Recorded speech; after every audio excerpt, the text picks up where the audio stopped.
Hello everybody, welcome back to another KPC live and happy Chuseok! Happy Chuseok everybody. It is the Thanksgiving of Korea here in Seoul, South Korea, and all of Korea. So it's a holiday, despite it being a weekend as well. So the holiday extends until Monday, Tuesday, and the whole week basically. Yeah, so even if tomorrow is a Monday, and technically right now it is a Monday, nobody's gonna go to work. So anyways, welcome back to another KPC live, solo live. I usually do it at this time. It's pretty much become routine at this point, doing it at this time, 1 a.m. KST, on Mondays. Yeah, Sunday to Monday. So hello everybody. Could you please let me know if the stream is properly working or not by saying hi in the chat and letting me know where y'all are watching from. And before we go on, I know that a lot of people are here for the news as well, as this news has been pretty much the biggest thing throughout Korea for the past week. So yeah, I'm just gonna do a short segment on the news, on what happened with BTS Jungkook and NewJeans, all that, and then we can go on to a more casual, chill, laid-back live stream as we always have on these solo lives. Yeah, I don't know if we'll be able to do a regular live, a joint live with Anna this week, because I don't know her situation, whether she's traveling to the countryside or her gohyang. I don't know. Wait. She's a Seoul person, right? I don't know, honestly. I'm a Busan guy, but because my grandparents and my whole family is originally based in Seoul, I stay in Seoul, and my parents come up to Seoul. I don't know if they'll actually come up as well. Our family isn't really that much of a Chuseok celebrator or any kind of holiday celebrator. So yeah, if they come, they come. That's good. But if they don't, they don't. I'm just back at work. Anyways, happy Chuseok everybody. So yeah, we're gonna cover the news very quickly, skim through what happened, maybe give you my stance, because a lot of people seem triggered from the last live stream. And also, yeah, we can just talk about what Chuseok is like, what you guys do during the holidays, what I should do during the holidays, what life is like, whatever questions you might ask.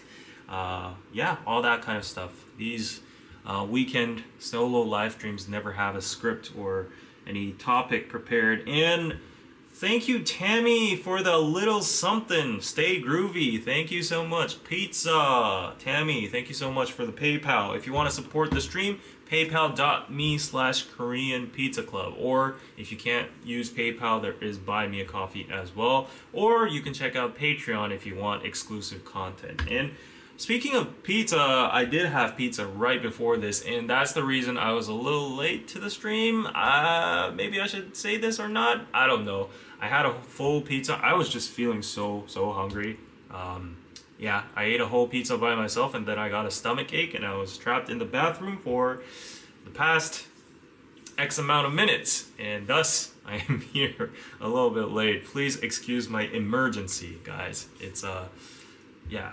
I don't know why that happens, why something always happens before live streams, but yeah, I apologize for my untardiness.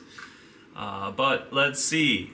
Happy Chuseok. Tammy, thank you for the PayPal. Thank you. I have received it. Thank you so much. CJ, Kimbab, JZ Balsar Series, Abdul from Ottawa, Jadidar from Southern California, Archie from San Francisco, Lou, Miso Soup, Haley from England, happy Chuseok, thank you, Tom Yan, Liz from Toronto, Glassic from France, Jenpy from Ohio, Karen from California, Multi-Stan from Jamaica, yes, Brendan from San Diego, Kate from the Philippines, Jay Mina from Sweden, Rhoda from Scotland, Tata from Brazil, CJ hi from, what is that flag? Wait, my flag knowledge is not working right now. That's the Philippines, isn't it? Yeah. Kathleen, Kentucky. Hello from the USA, horrendous karaoke. Portugal, Mary. Stacy from Texas, San Antonio, great. Mina from Sweden. No Anna, please. Oh no, don't hate Anna. Natasha from Malaysia. You sound really tiny. Really? Should I bump up the volume? This is the biggest I can get with this mic, unfortunately. So sorry about that. Hello from Romania. I'm still fixing my DJI, so it's been broken for a while. I need to get it fixed, but because it's Chuseok right now, the service centers aren't working. So this is my DJI, and if you turn it on, it keeps on blinking and it doesn't work. Yeah, it doesn't work. So it's broken. It's broken.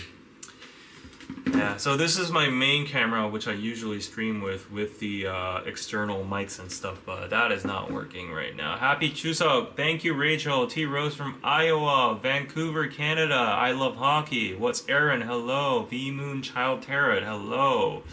Random Joker. Let's get this in the air. JK has always talked about liking their music and truth. Okay, we'll go on into that soon. Music enjoyer. I love those NewJeans heart. Strength. Yes. Support.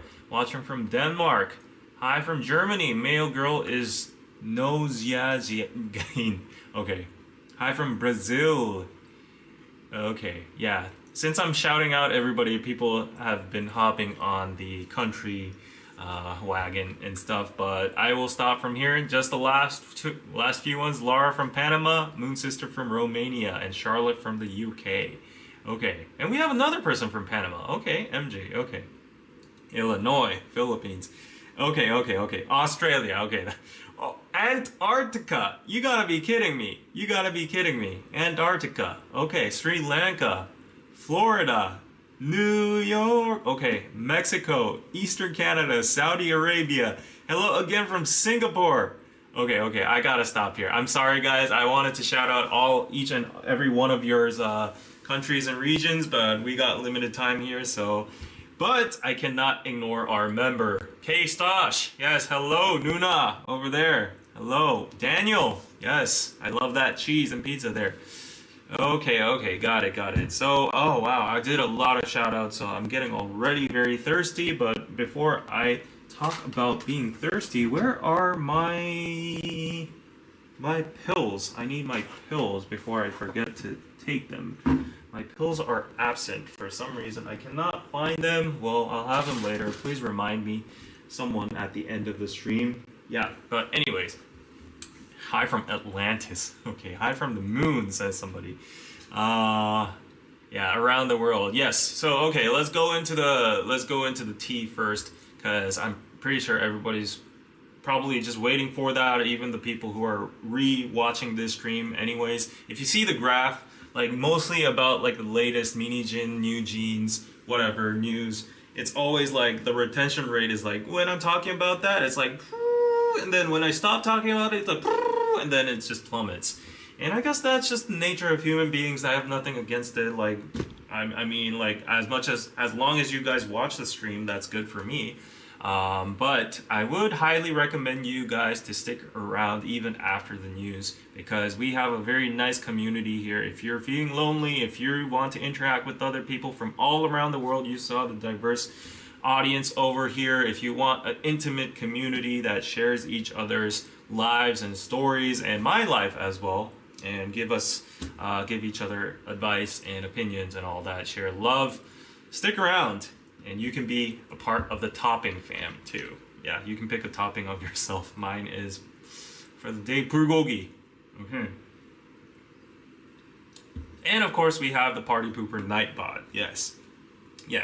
And I know that he's a pretty obnoxious Nightbot, but I keep him like that way because, you know, if you keep on making exceptions and loopholes, then there's no use of having like an AI moderator in the first place, right? So yeah.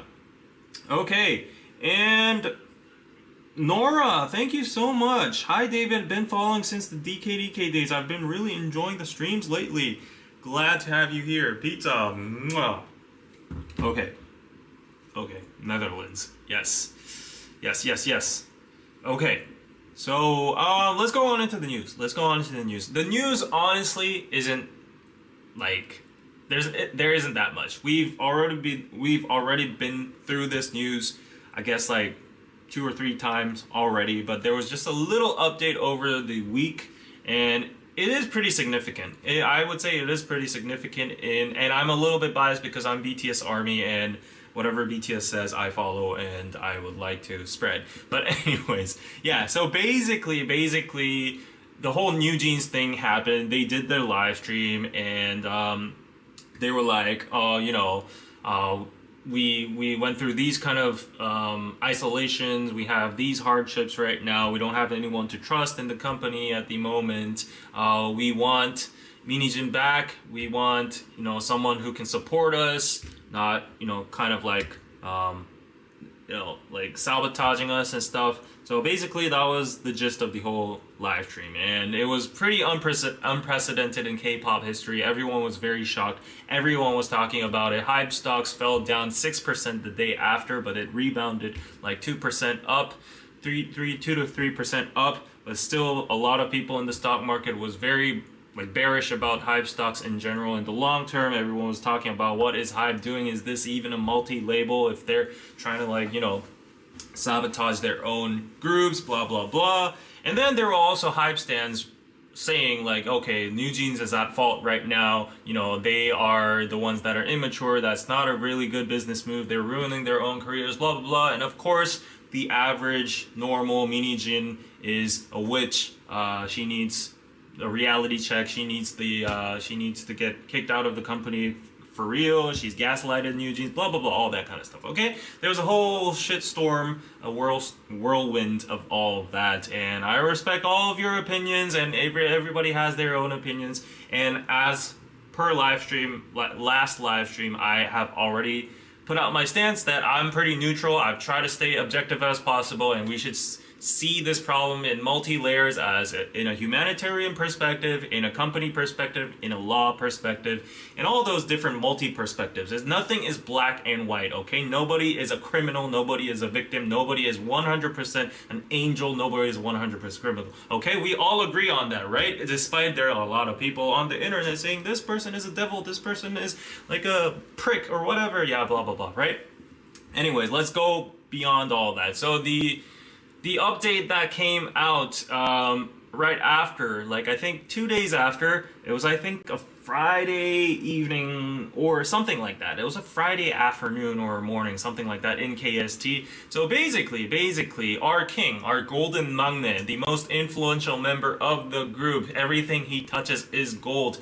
And he is a very careful person when it gets to political opinions or anything that has such of a nature of, you know, influencing somebody, right? He knows his influence. So, but despite that, he broke his silence. He doesn't even have an Instagram account, but he does have his own dog's Instagram account. His Pam's Instagram account. So this is an article from Soompi. And before you say, oh, Soompi is trash, Koreaboo is trash, all K-pop is trash, Korean media is trash, and yeah, all the medias out there are trash. Yeah, before you say that, then I don't have any selection, like, I don't have any media outlet I can trust, so let it be, okay? I brought 3 articles so that you guys are, like, not gonna say, like, this article is trash or whatever, okay? But anyways, so Jungkook from BTS, the maknae of the group, came out with an Instagram post speculated to be about NewJeans, and what he posted on his Instagram account of Bow Wow Bam, the dog Instagram, he used to have his own ID, right? Everybody knows ABCDFJK and then blah blah blah. That was a dope ID. I don't know why he erased it. Yeah.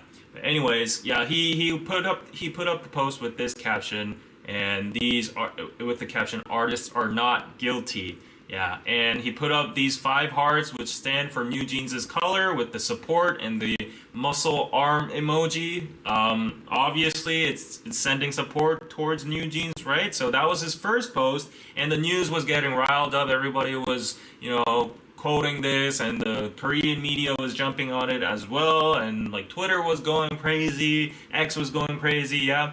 And then he put up a second post with another picture of Pam. He's so cute, by the way.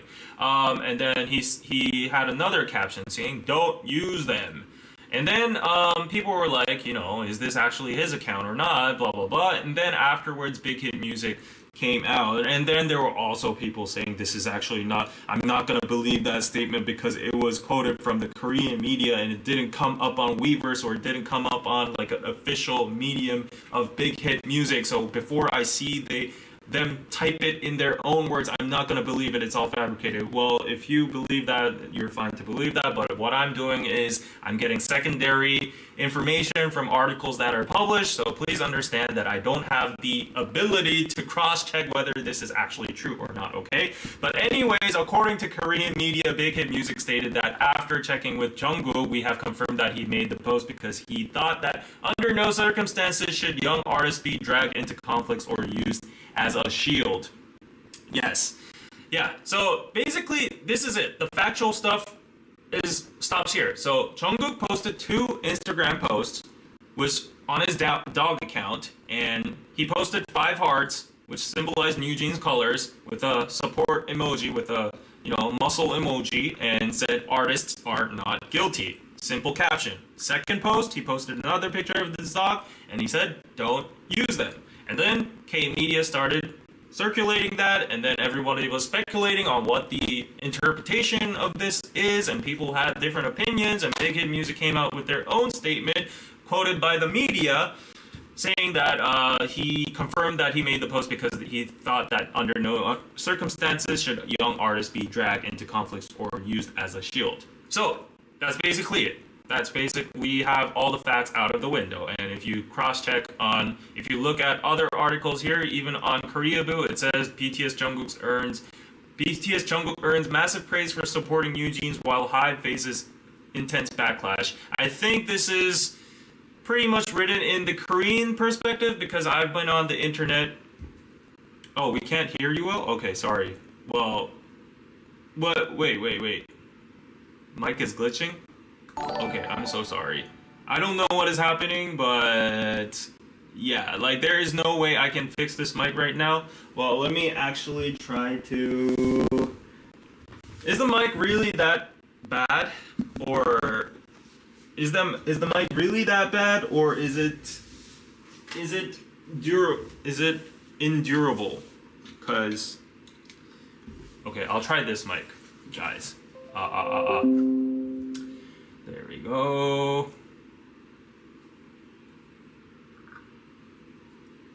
Let's see.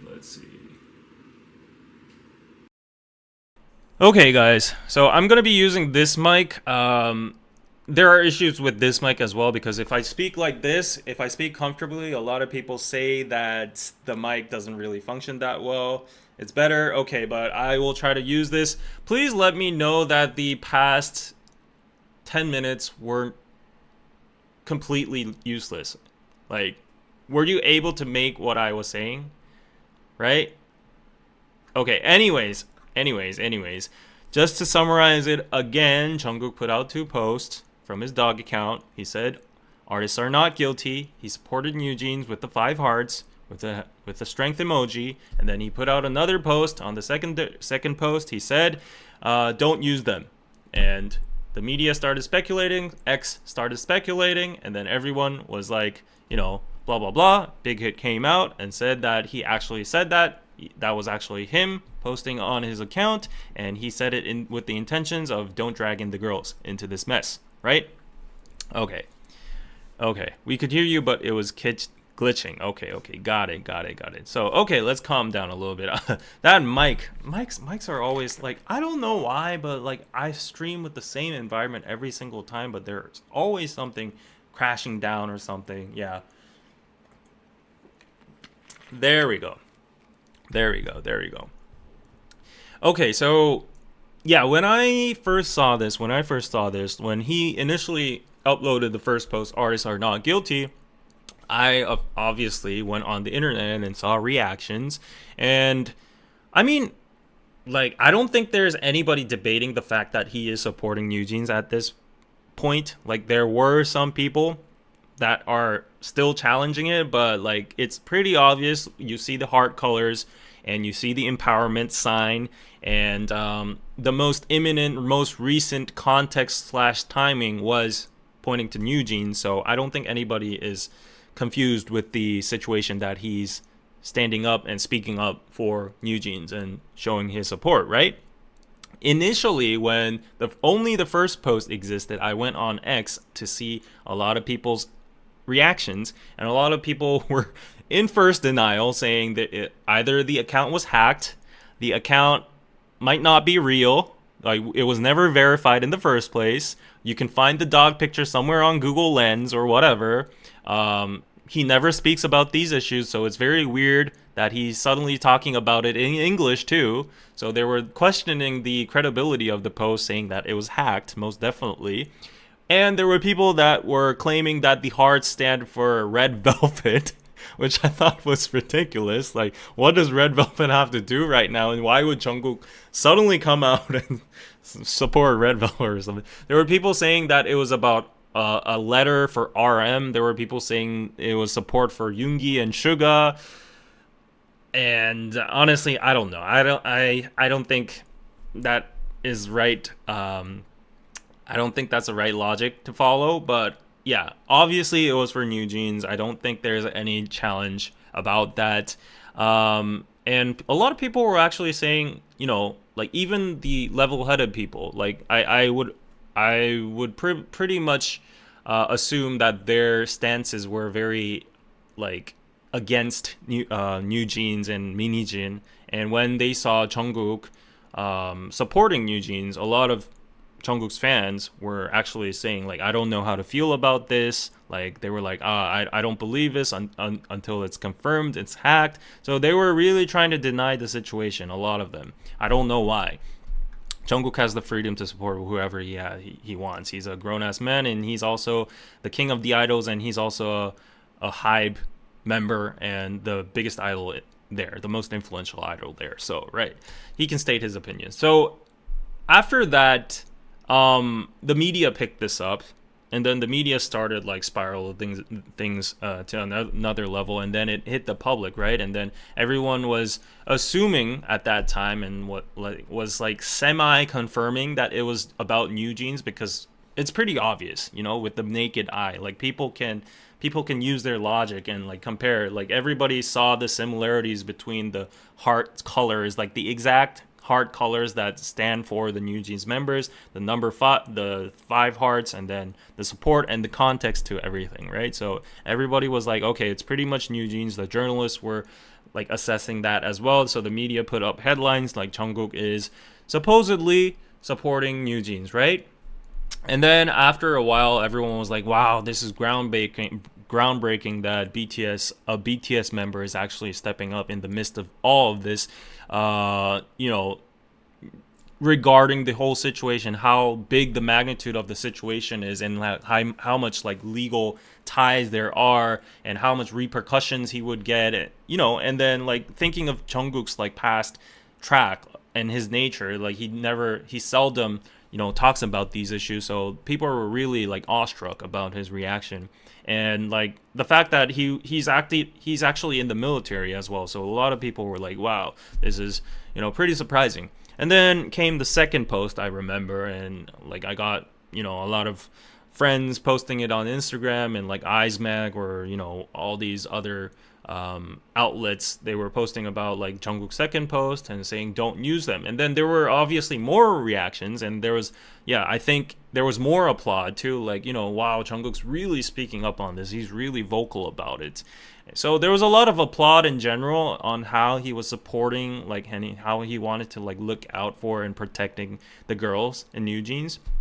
But there were also speculations about the second post that it's criticism against Minijin. So he said don't use them, right? So them here would be NewJeans, obviously, if we can, you know, deduce from the first post and all the context. And who's using them? So people were like, who's using them? And the only logical assumption or direction would be arrowed towards Minijin, right? So I pretty much agree with that too. So yeah, a lot of people were like, yeah, okay, Jungkook was like, you know, he wanted to support NewJeans, but he didn't want to support Minijin, so he put like, you know, a form of criticism in his second post. And I think that is a rational, objective deduction, right? So, I mean, even though when you saw NewJeans' live stream, the girls in the first, I think it was among the first 2 or 3 sentences, when they were doing the live streams, one of the girls actually said that, we're totally doing this out of our free will. We're doing this without any of the staff knowing. And they specifically said that after the live stream, people would assume that Minijin 대표님 ordered us to do this while we're not doing that. So they assumed, they probably knew that people would come at them and say like, oh, you're brainwashed, you're being puppet mastered by Minijin and the parents, and all these forces made you do this live stream and stuff. But they specifically cleared that out of their way.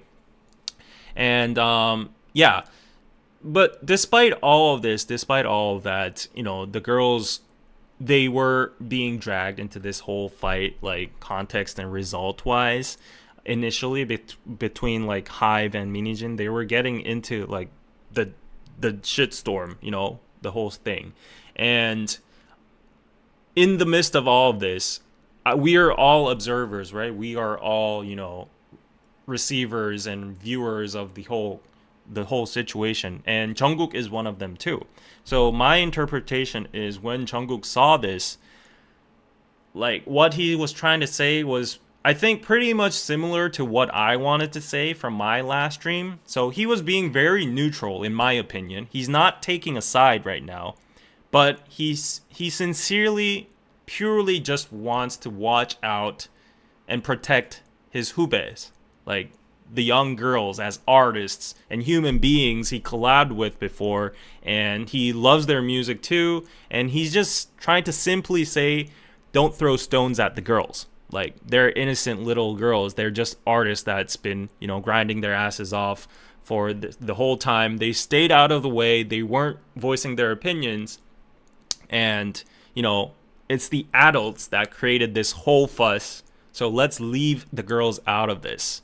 So what he's saying, and then with the second post, he's clarifying, you need to distinguish NewJeans and Minijin. Those two are distinguishable parties. And I've seen a lot of criticism, or I guess hate or negativity towards Minijin, but that also frequently trickles down to NewJeans as well, because it seems like there's a tendency, if you just go to my video comment sections or any other X comment sections about this whole case, a lot of people seem to be just grouping Minijin and NewJeans together. And the fact is, Minijin is the one that started all of this, and then Hybe engaged. I guess, like, technically Hybe might have started all of this, but let's get beyond all of that. Like, Hybe might have started it first, Minijin might have started this first, whatever. They made the whole shit show, and NewJeans is just whirled into all of this. All the other artists are all whirled into this because of Minijin, like, dragging them in and all that, right? So yeah, like, we need to make a distinguish between those two parties, Minijin and NewJeans. They're not one body.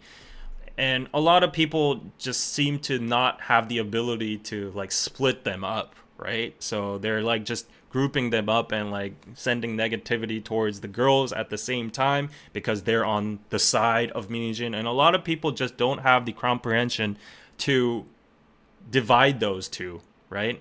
So yeah, I think Jungkook was trying to be kind of like a Solomon over here. I don't think he wanted to be like a judge or anything, but he was just kindly giving us a reminder, saying that the girls are just girls and they've stayed out of this as much as possible.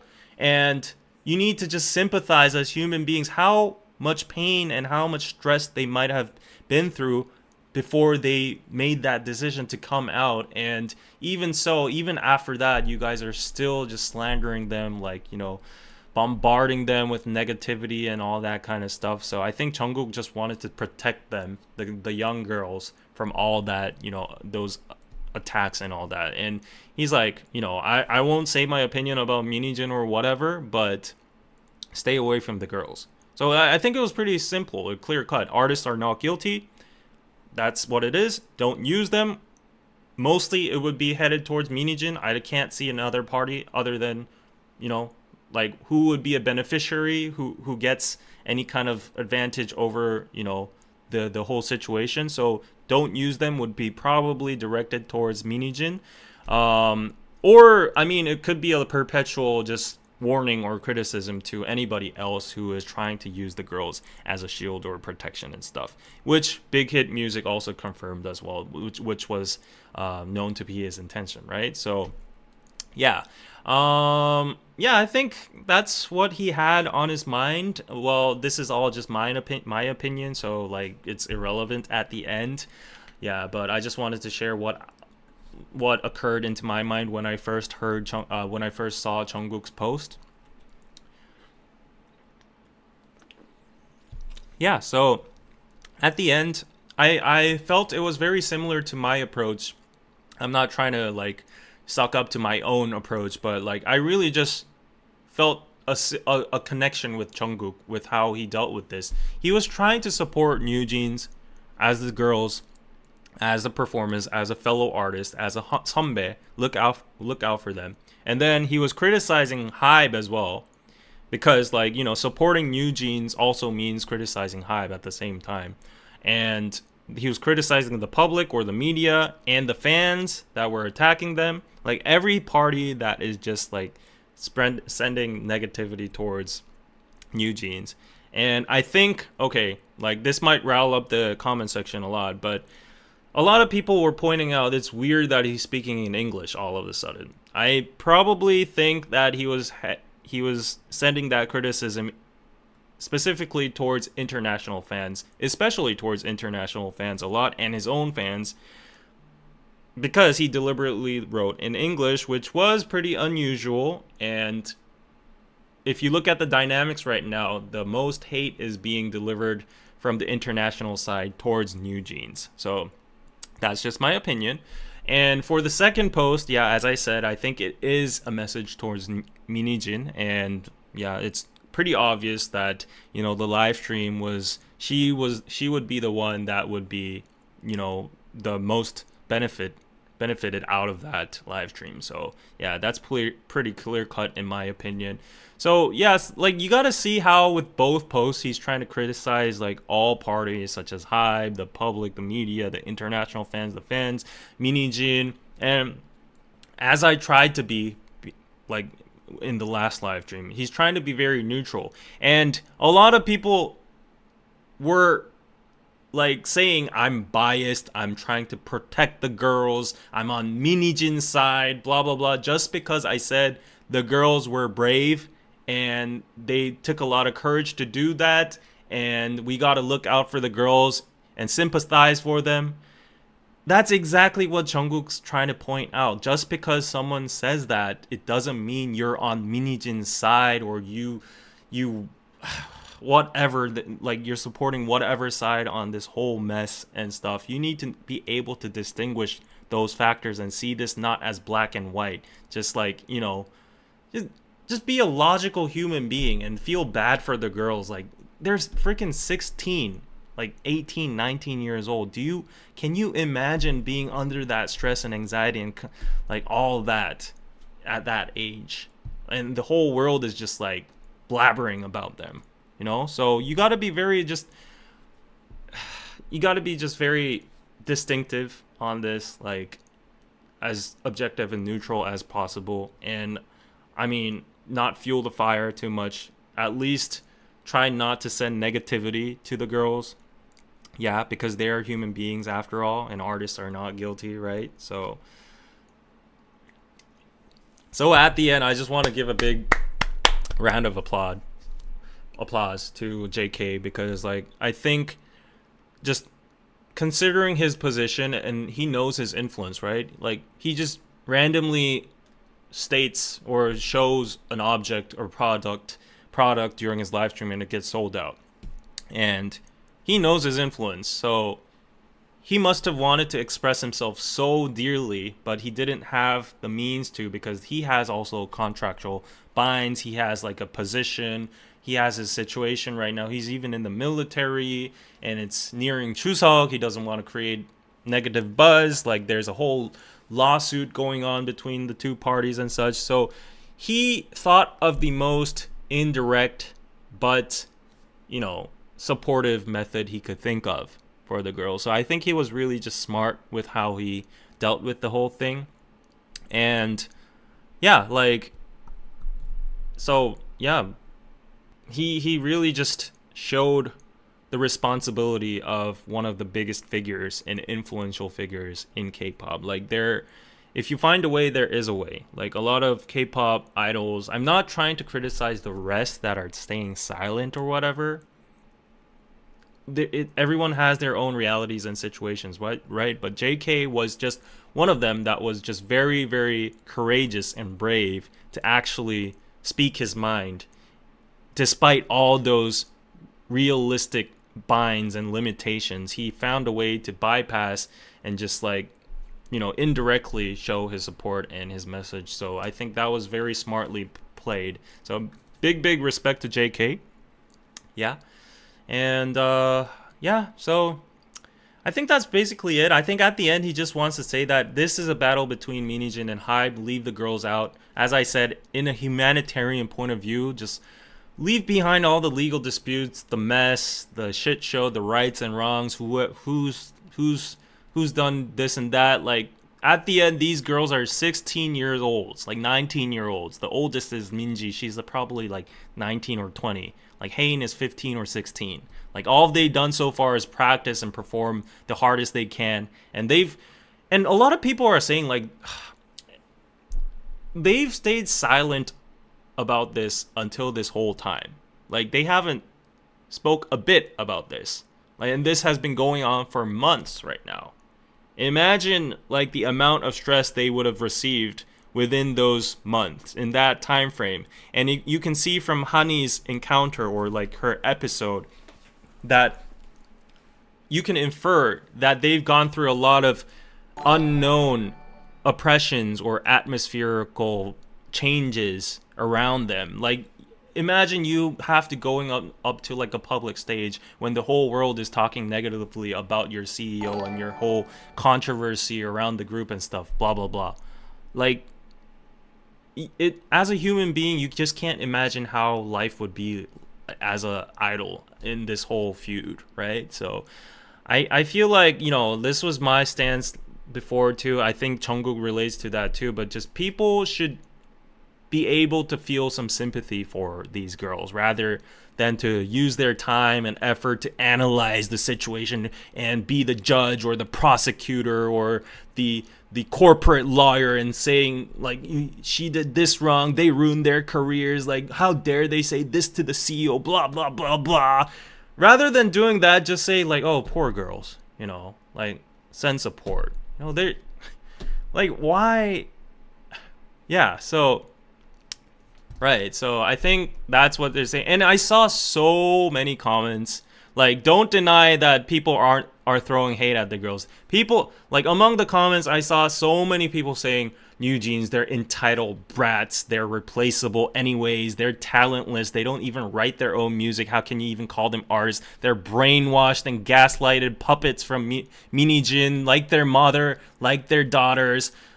Fame has got into their heads too early. They don't know their place. I wish they could actually get kicked out and experience reality. I wish I could just pay, they could pay for all their fees and, face the scary reality of business world and blah, blah. How dare they speak to their CEO like that? Fire them right now. These irresponsible brats and pricks. Guys, you're speaking to 16-year-olds.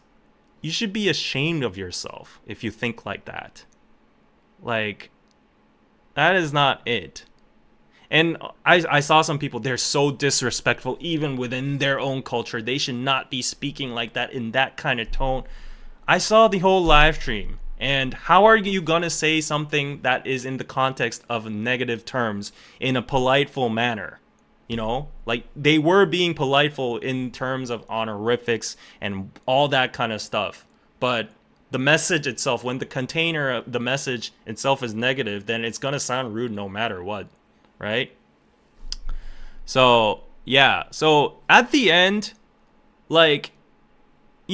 you guys can slant, guys can criticize and, witch hunt Minijin all you want, because she's the one who started all of this. She's the one that's stirring the whole pot right now. And she's the one that's facing the legal charges. She's the one that dragged in other idols. She's the one that used all the other idols' names. And she's the ones that fighting Hybe right now. And she also put like a legal, a lawsuit against Hybe at the moment to reclaim her seat back. So the whole thing should be directed towards Minijin, and I hate to do that to an individual person as well, and I'm not taking sides anyways, but I'm just following the logic right now. So if there is any hate or any kind of criticism that should be directed, it should be towards Minijin. But that, as I explained, is creating some kind of trickle down effect or splash effect just because NewJeans is her, I guess, her produced group, and she's fond of them, and NewJeans loves her as well. People are grouping them together and demonizing them together, and also making the girls replaceable, talentless, brainwashed, entitled brats that should face the full force of the law and go broke and never be able to rebound again. Like, listen to what you're saying. That is just not it.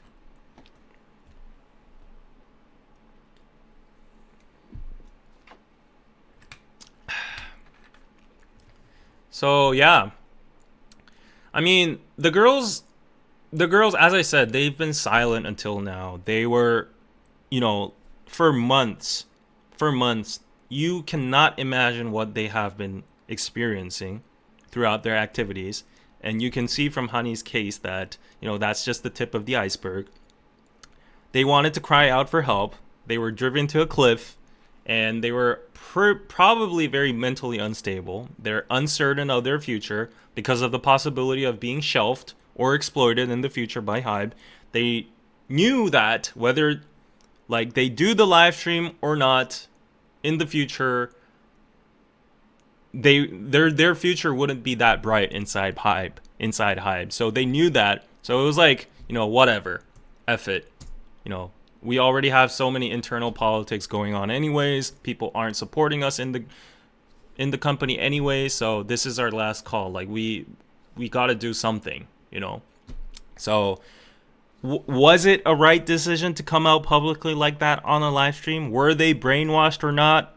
I don't know. I don't want to be the judge. I don't care. I don't want to be the person, and I don't think I'm qualified. Neither I think any of you guys or people on the internet are there to be the judges about this. Like, the girls themselves and the two parties, they are the ones that are being affected on this. And like, whether they ruin their careers or not, that could be like an outcome. And sadly, like, reality can be like that. And I agree sometimes, if you're, as I said in the last live stream, legally, I think they're in a very big disadvantage.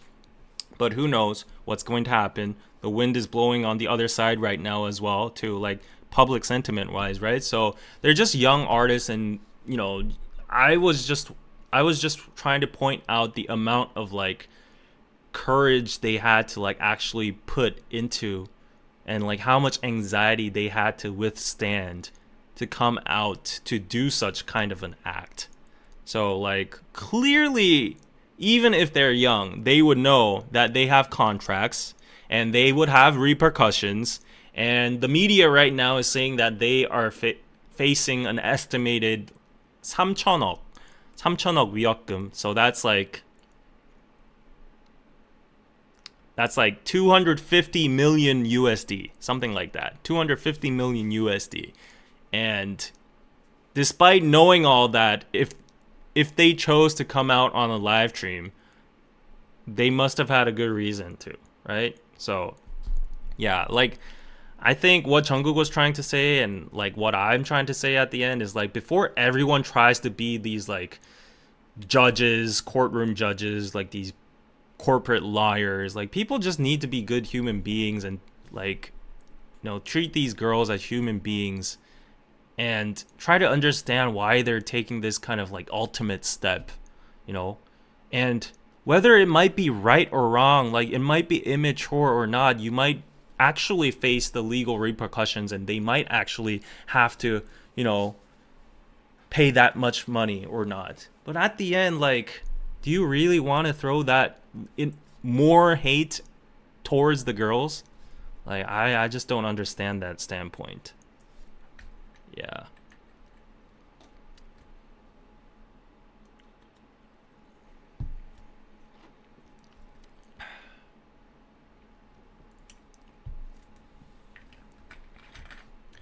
Yeah, so I'm pretty sure that the chat is riled up right by now, because like the chat has never been very rational whenever this topic starts, so I'm not even going to attempt to read it. But that's that. That was my stance. That was the update for the news, and I'm probably going to see a lot of comments, because like when you're on text based and you have a lot of time, you can always find loopholes from a live stream guy's comments, and you can find a lot illogical points and scat all of that, and then like say like I wasn't talking about the girls, I was talking about Minijin in terms of this. Why aren't you like pointing out this, blah blah blah. I don't have time to comment to all of that. I'm on a live stream, guys, and I can't really, you know, debate all the points to essays from like last comment. I got 829 comments since I last checked. Like I can't address all of that. I'm doing this live, and you know, so that's that. So I'm just gonna stop the segment here, and I will just like move on. So the point is, Jungkook came out to support NewJeans. I was impressed by that, and I felt 역시 Jungkook. Like 너무 멋있어. Like the Korean public right now, I've seen all the comments, and they're like, Jungkook is the one. Like he is definitely the superstar. You know, like he got the balls. He spoke up. He's on the right side, and he's doing God's work. By side, okay, like you guys are gonna twist this world. This is the problem of live streams. I just said he's on the right side, right? So people are gonna be like, oh, do you mean that Jungkook is on Minijin's side? No! I told you to distinguish Minijin and NewJeans, okay? So yeah. Oh, and this one too. Sammy, I don't know if you're like one of my regulars, or you're speaking this totally neutrally or out of hospitality or hostile negativity or whatever, but that's one thing that bothers me too, because I saw a lot of those comments. Why isn't anybody talking about Taeyar? The thing is about Taeyar, okay guys, what you don't understand is if there's nothing to talk about, if there's no information that can be released, how are you going to cook a story about it? Like, do you want Dispatch to go inside the police investigation and steal, you know, papers and see what kind of sexual like crime he made, and then do all of that? Like, obviously the information is being very controlled in a very high matter. SM cut ties early with it. So what I'm predicting is for Taeyar's case is it's super severe. It can't be released to the public because of the shock is going to be too big, but eventually it will have to be released.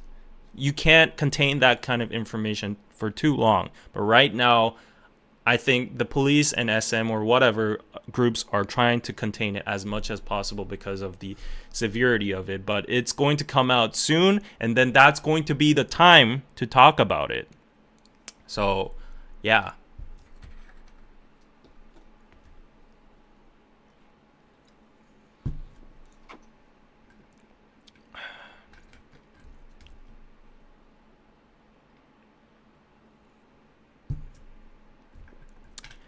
Yep, so that's about it.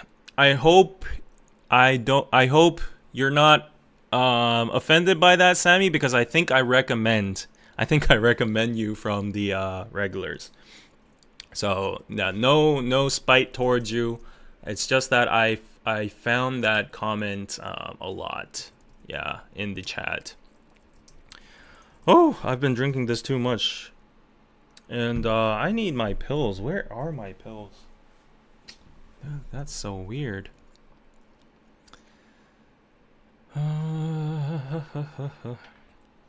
So I am drinking this weird, I don't know, 1+1 deal from the convenience store, Sun-Kissed Zero, blah blah blah.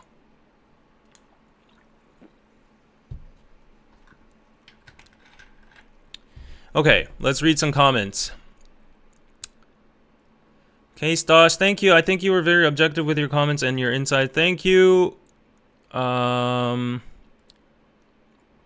you doing, David? This chat has been active. Yes. Danielle posted on TikTok. Oh, did she? Address Danielle's response to JK's post, please. Okay, address oh, what's going on? What's cooking? Great debate, David. You're doing a great job. What about K Media spreading wrong info on Suga? Yeah, that's totally on them. Like, that went way out of control. You know, they shouldn't have done that much for, like... Again, I'm being very careful because I don't want to, like, undermine the severity of drunk driving or whatever in that nature. But at the same time, if you just look at that case, that single case from Suga, and the footage you saw, and the false footage that was circulated in the first place, and the amount of, like, hate and amount of photo lines and amount of attention that was put on Suga and the mild apologies and all that, Suga definitely didn't deserve that much. And the K Media definitely, you know, messed up on that. And see, now they don't even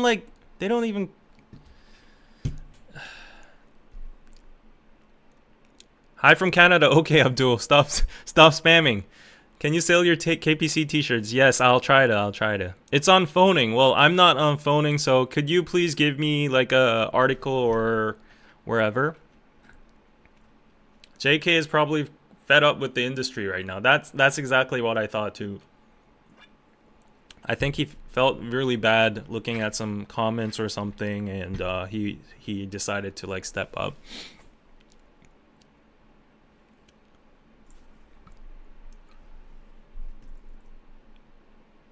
Minji is in the chat. Is this NewJeans, Minji? David, I applaud your ability to stay calm. Address Daniel's response. Yeah, what is this? What is this, guys? Like, okay, like, please mind that I'm live stream right now. So, like, okay, Daniel's... Let me try to look it up. So, where do I go? If I go to, like, all K-pop, will there be an article? So I'm scrolling through all K-pop right now. I don't see anything. Is it recent? Did it just come out so that like it's not on the news yet? Oh, Jay came on a podcast and talked about Day 6. Oh, wow. I need to watch that. Looking on Koreaboo right now. Danielle. Minji in the chat. JK being the Virgo king. I am Virgo too. Yes. Okay. Let me just type it on Google. Danielle. So what did you what Danielle? Oh, there's a Koreaboo article. There's Koreaboo article. Okay, I found it. Is this the thing you are talking about? NewJeans Danielle edits social media profile allegedly.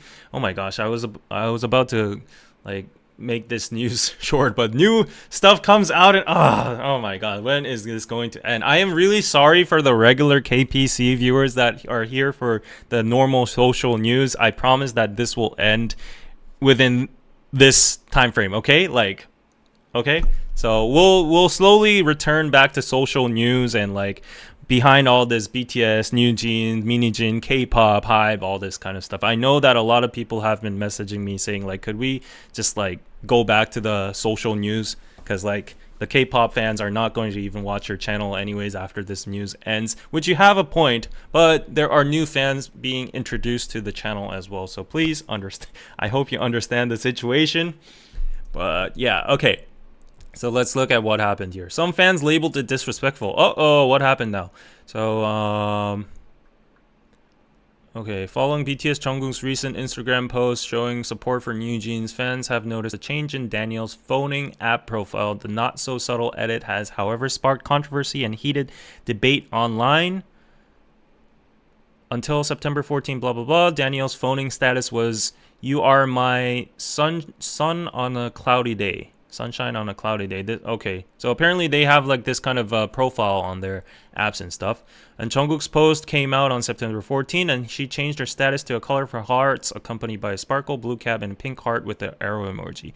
So, okay, the 5 hearts, glitter, blue cap, and heart, whatever. Yeah. And fans interpreted Danielle's edit as a response to Jungkook's own post, which seems plausible. Yeah, which seems... yeah, about it. Due to the inclusion of heart emojis, yes, you can see the similarities. Yeah, I agree. Meant to represent the NewJeans member, yes, just like the BTS star had done on Instagram. However, the inclusion of the blue cap emoji has stirred intense debate. Fans pointed out that the emojis is all... yeah, this is definitely... blue cap is definitely Minijin. That stands for her. Yeah. And then... given Piggett's statement that Jungkook's posts were meant to ensure young artists aren't dragged into disputes or used as shields, Danielle's use of a blue cap has interpreted by some as aligning with Minijin, which has sparked backlash. But is this... okay, I'll read it to the end. Yeah. Okay. Fans have expressed mixed reactions to Danielle's status change, with some criticizing her for potentially supporting... potentially? What do you mean this is the part I was confused about. Minijin after Jungkook has spoken up to protect the group, while some do sympathize with young idols due to their age and unnecessary involvement in the feud. Others have taken Danielle's edit disrespectful to Jungkook. Okay. They're being groomed and manipulated, obviously. They still believe that Witch is their savior. Okay, guys. Okay, I get what you mean. So, basically, Danielle came out on her phoning app and she put the emojis there, and then she added a blue cap with the heart. That's it, right? Okay.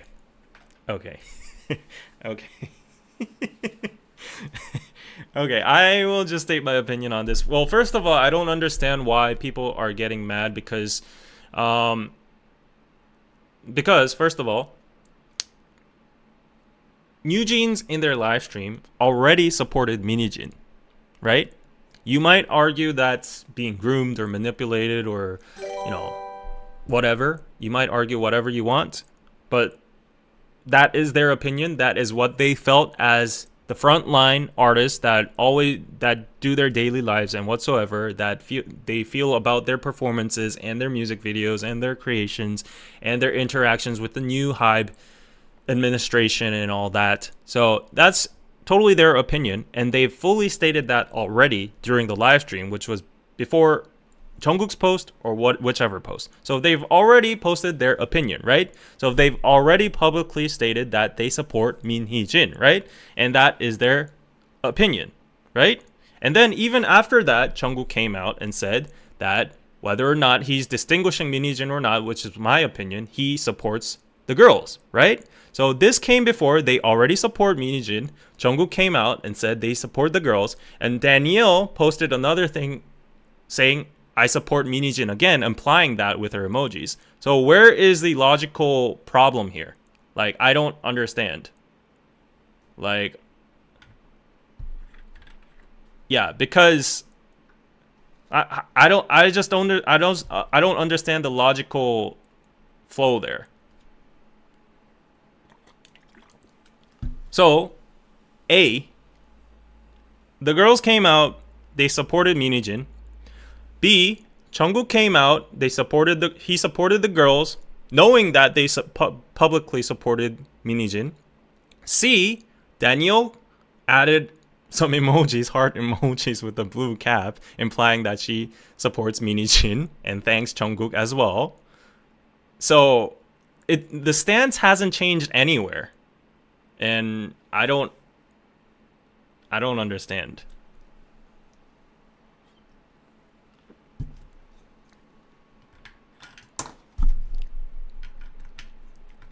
Yeah, I don't think there's a problem. I think she's staying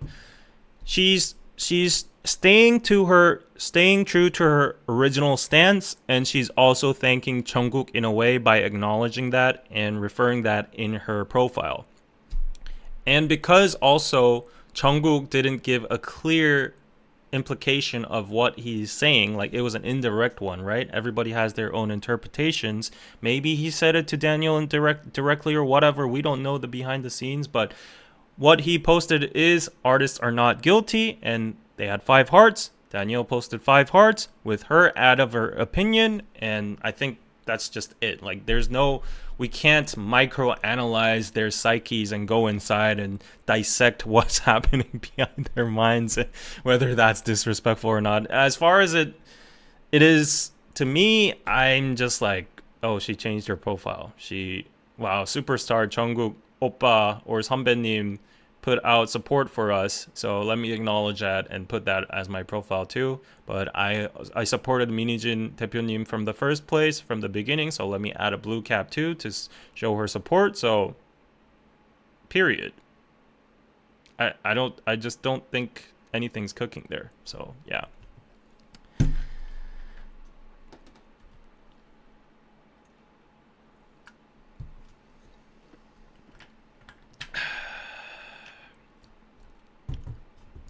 Okay, so yeah, I promised fam that we will talk more about Chuseok and also like laid back stuff, and I don't want to neglect my regular fans as well. Like right now 800 people are watching, but I know for a fact that only 400 or 500 are the usual fam, and they are here for other Korean content as well, so let me not disappoint them. We've already been going through this for an hour, despite I promised that I would only cover it for a couple minutes. Yeah, but yeah, I'm a bit mentally tired after this. Who isn't, honestly? Who isn't? Like, I'm very surprised with the people that dedicate their time and energy and like, you know, relentlessly following this and being activists online, because it's going to sort itself on its own. The law side is going to sort it out.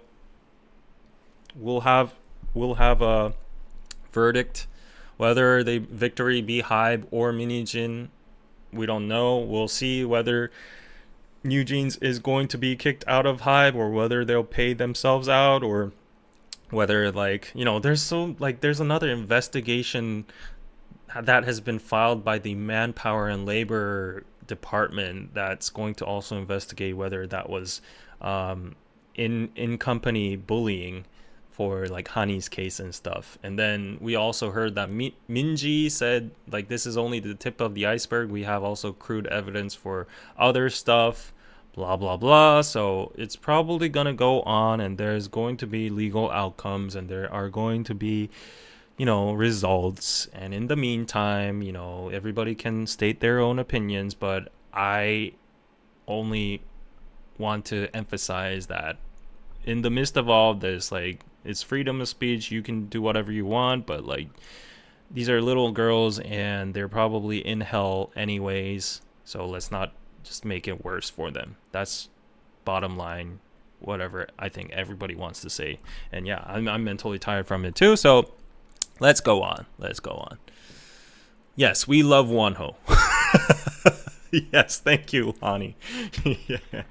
Oh yeah, you're not the Lonnie I know, right? Yeah, I'm pretty scared now if you're the Lonnie that I know. Lonnie's my boss's name. Crazy how long this dispute dragged on.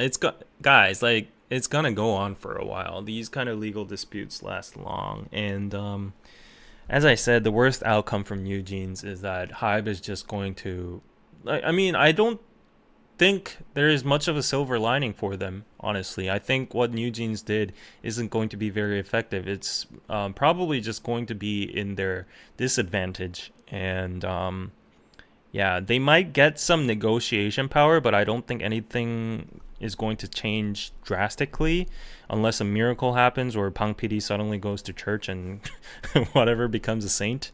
Company is company, law is law, contract is contract, and CEOs are CEO. There's a chain of command in all of that.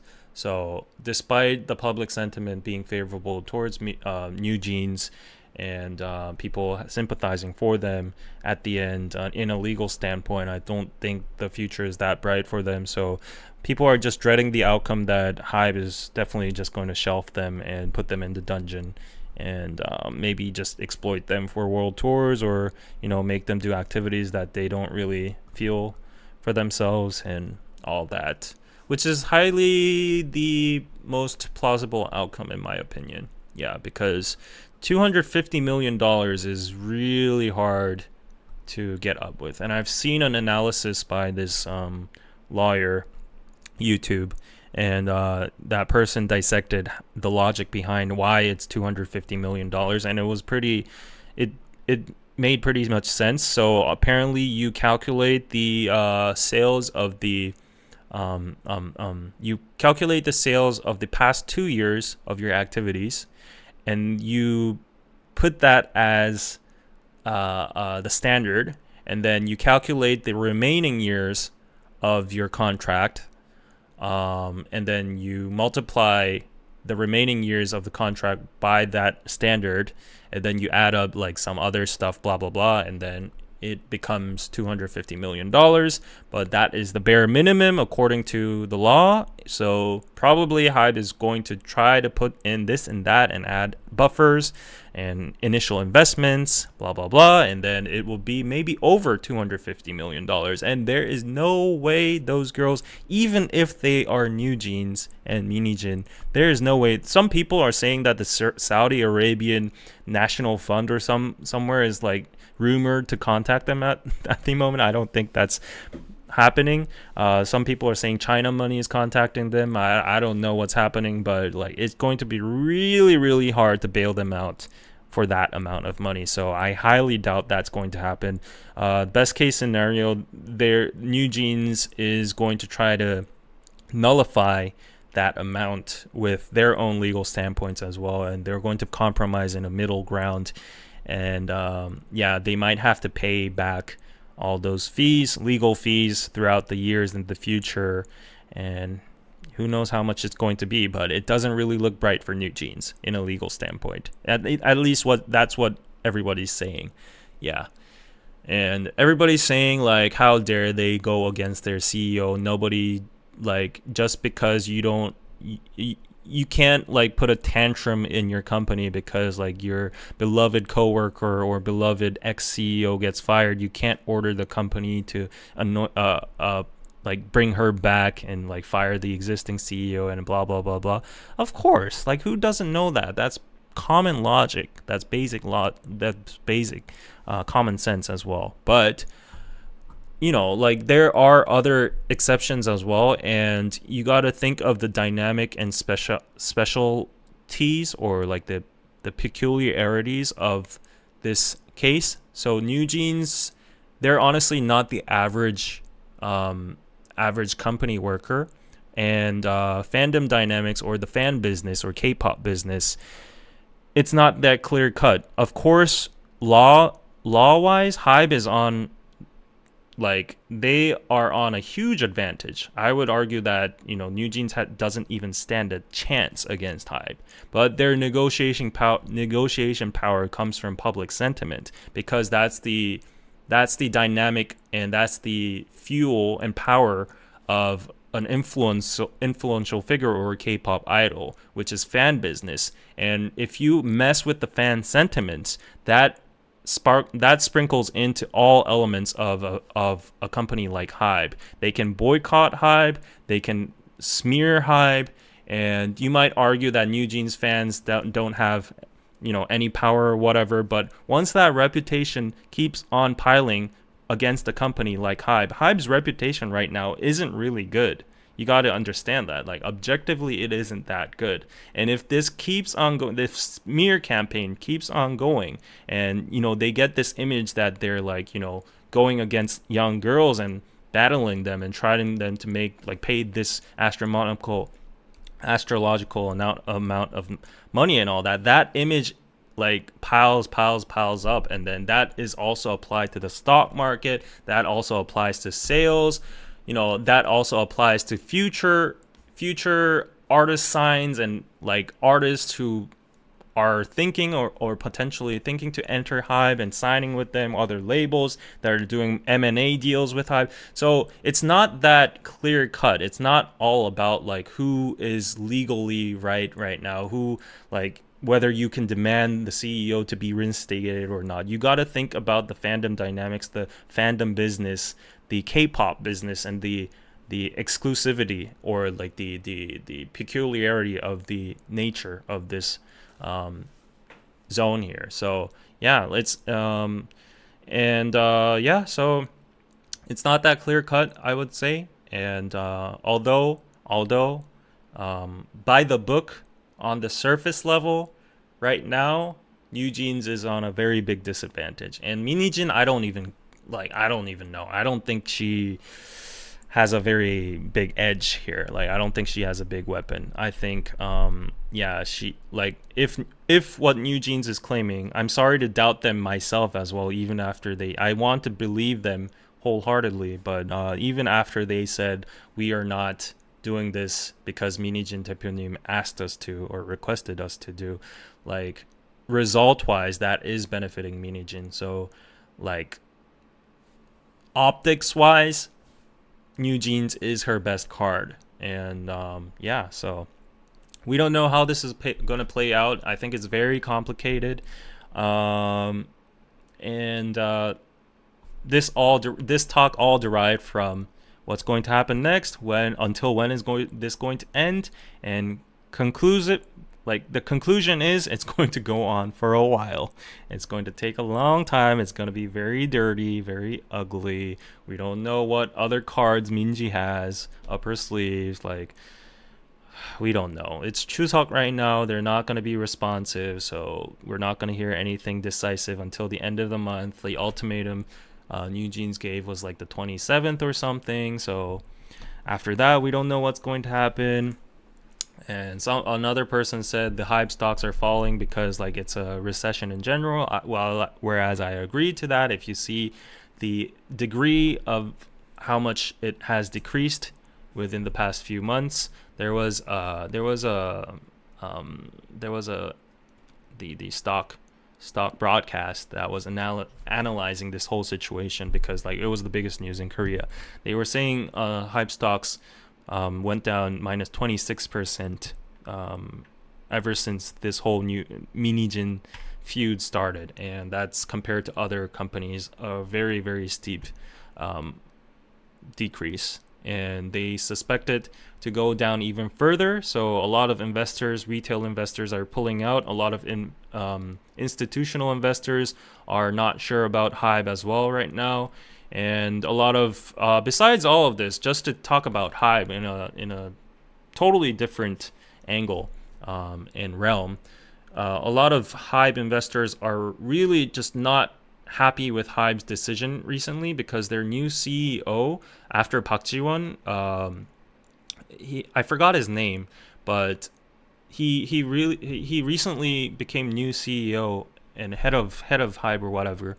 And apparently, according to the retail investors, I've been looking at the investor boards, and they're saying that this new CEO was the head of Ithaca, HYBE America, and this person was the one that spent like billions of dollars to acquire Ithaca.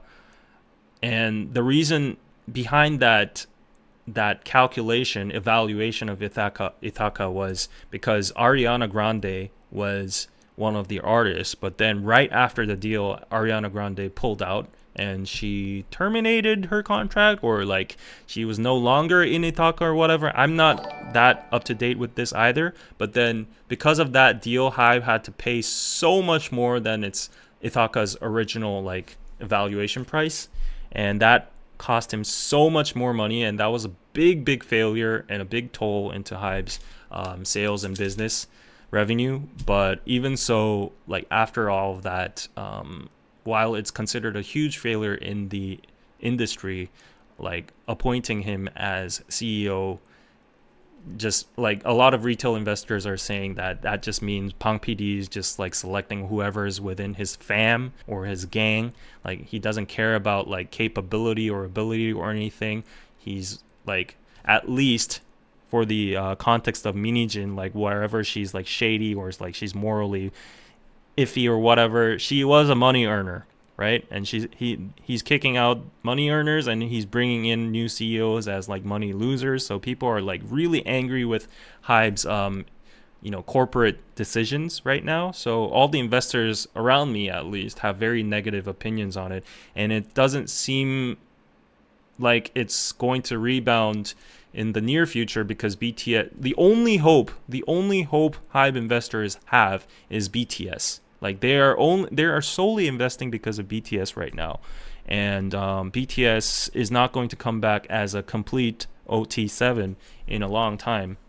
It's going to take at least a year. So until that time, it's going to be hell for the investors, and it's going to be in the swamp for a while. So yeah, it doesn't really look bright for Hybe, but you know the sentiment, when everything's down and everything's negative, that's when you have to buy. So I'm actually considering kind of buying right now. Yeah. And a lot of people are also criticizing. This is all on the industrial side, so this might be boring you, but these are all on business reports and stuff. And this is totally detached from the Minijin NewJeans thing. Not totally detached. I guess everything's tied, but a lot of people are also criticizing Hybe's multi-label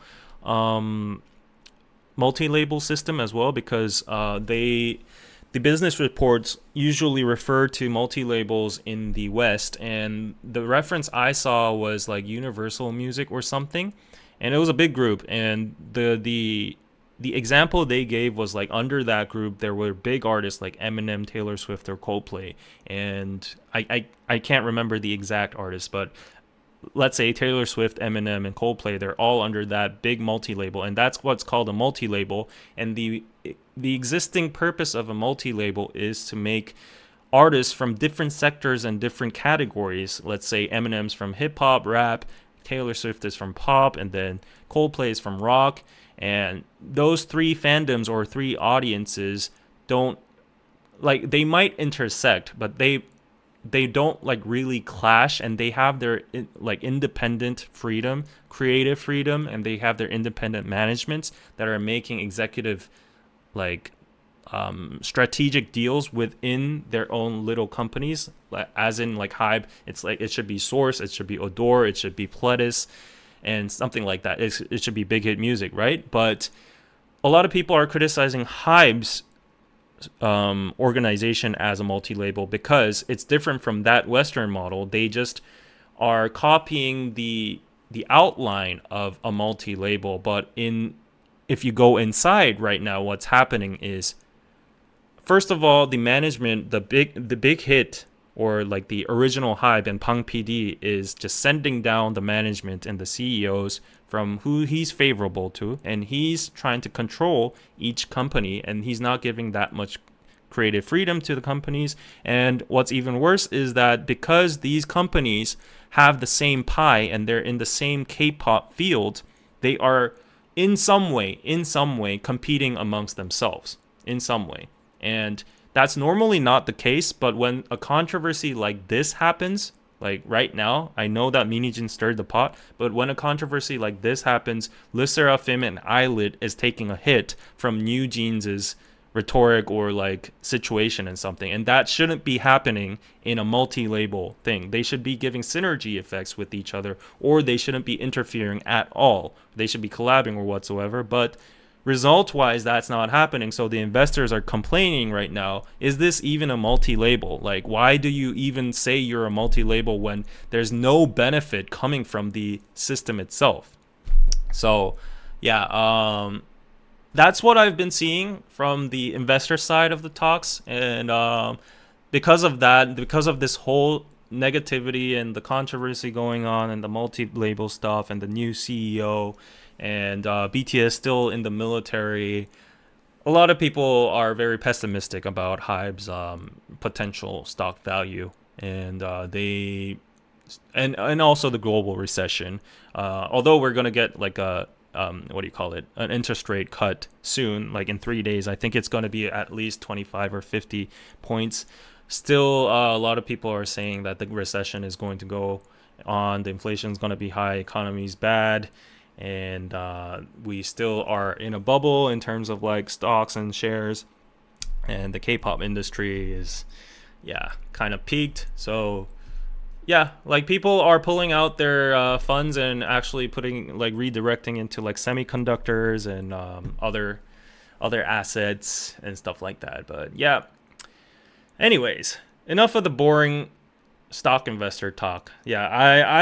I'm 32, guys. Like, I'm a 32-year-old male. I might be a K-pop fan, but like this is all people talk about in this age bracket in Korea, at least, because we're money hungry perfectualists that do plastic surgery and always think of suicide and can't buy houses and don't have babies and are miserable. Yeah.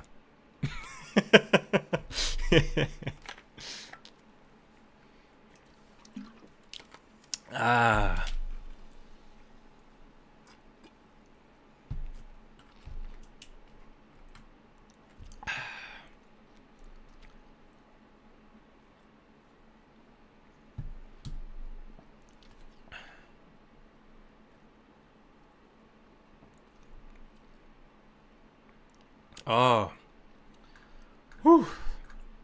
Okay.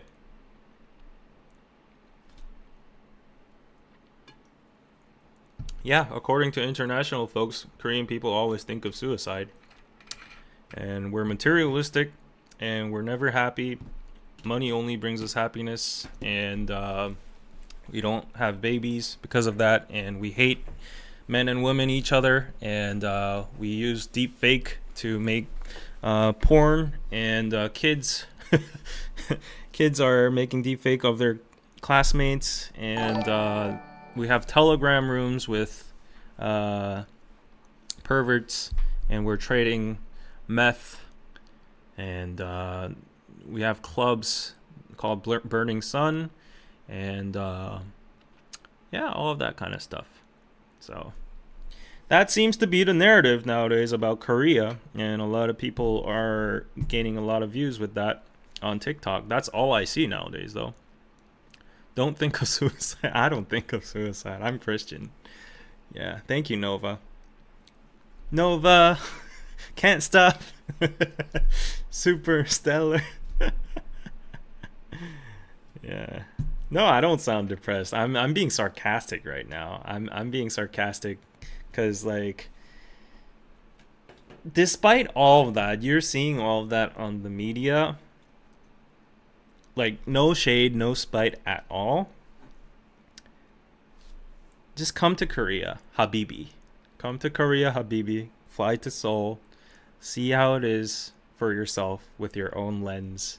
And then you'll see, oh, the media, online, statistics, they don't truly depict reality. Well, of course, they are valid points because, you know, it is what it is. And there are problems like that. We shouldn't, like, sweep it under the rug or anything. But that little portion of Korea shown in the media doesn't really represent the entirety of Korea. And I still believe as a patriotic person and a person that loves my country, that Korea is beautiful and it has so much more to offer. And those problems, while they should be eradicated and tackled, don't really accurately represent our country. I know so many friends that are happily just living here, and even us commoners, we have our own problems too, but a lot of them are universal problems. And I think a lot of them, like for instance, gender conflicts, inflation, high housing prices, or all of that kind of nature, anything of that nature, I think they're all universal too, but it's more just like emphasized in Korea because we're really just in the spotlight of the media right now. If you just put Korea in any kind of vlog title, you'll get 2x views than like another country. So that's why a lot of vloggers come to Korea, say like, oh, my first day in Korea, like Korean skincare, oh, my first time starting, like, you know, learning Korea, like all that kind of stuff. So yeah, I love aespa too. Yeah, so the biggest girl group right now, I would say, is aespa. because I would like to argue NewJeans, and I still think they qualify as the biggest girl group, but because of this whole thing going on, we have to like sideline them, unfortunately, for a while, because they probably won't be active. I was pretty surprised though. Like I know that it was pre-planned, but even after this whole incident in their live stream, their content just was, already pre-planned and posted, and they were like doing like, luxury brand deals. They were putting out Chuseok greetings and all that, and everybody was just loving them. So like, but if you just sideline NewJeans for a while, aespa, aespa, yes. It's crazy. Supernova has been #1 for 15 consecutive weeks or something. 16, and that's a record. Yeah.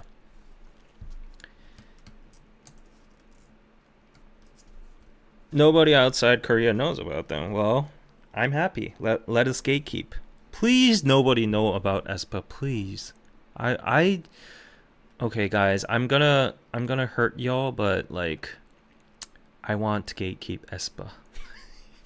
I don't want other men to know about Karina and Winter. I almost said my Karina. I'm sorry for being a creep. But like nowadays, the sentiment of K-pop fans in general, if you see our K-pop Ask street interview series, a lot of K-pop fans, domestic K-pop fans, meaning Korean fans, they're really just, very salty and triggered nowadays, because like K-pop has become so big internationally that they're filling up stadiums, they're doing world tours, and usually Seoul is just like 1 day or 2 day. It's like just one venue in Seoul. We have like multiple cities too, and everybody wants to see them, but like usually they just do like 2 days in Olympic Stadium and then offward to Jakarta, Tokyo, Beijing, Hanoi, Singapore, Macau, everywhere except Korea. So honestly, in all honest thoughts, like Koreans actually do want to gatekeep K-pop artists. Yeah. What do you think of Navis debut? Yeah, I saw that. So SM debuted a fully AI generated idol, and I saw that, and the quality was pretty good. It was pretty good, and I like the fact that they didn't want to actually beat around the bush, saying that admitting that it's a fully AI idol. They're just like, in your face, it's AI, and also they're transforming. If you look at the trailer or the music video, they're transforming from a 3D rendered version to a cartoonized version to like different styles of animations, and that, I think, it was really cool. So I think SM knows what they're doing. It's pretty sad that SM has pretty much like thrown out the metaverse and all the AI concept for aespa, but we all knew that was going to happen in a while, right? But they don't need that concept anyways. Yeah. You think that's the future, AI idols? Well, maybe it's a little bit early to say this, but maybe they're already here. Maybe it's not even the future after all. Like, there are already super successful AI idols. There are virtual idols as well. It's been huge in Japan already. There are AI, what do you call them? Cinemas in Korea that have like AI idols, and there are so many fans. Super lucrative, and they don't cause any problems.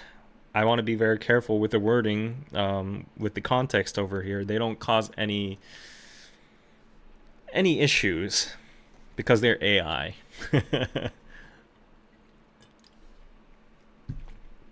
Hatsune Miku is the original AI idol. Yeah, I don't know if she's AI though. Like, everyone says AI nowadays, but yeah, the term AI is just so broad. So anything, some people might assume anything 3D or digitalized means AI, but yeah, I'm not a specialist on myself, but if you actually go into the roots of AI, like artificial intelligence, like if you see a lot of stuff like on Samsung phones or whatever, you see like AI lens, and then you scan a you scan a product and then it shows the results on Google. Can you really call that an AI lens? I don't know. Maybe it is. Maybe it's not. It's just like finding similar objects, similarities in a picture point of view. So, yeah.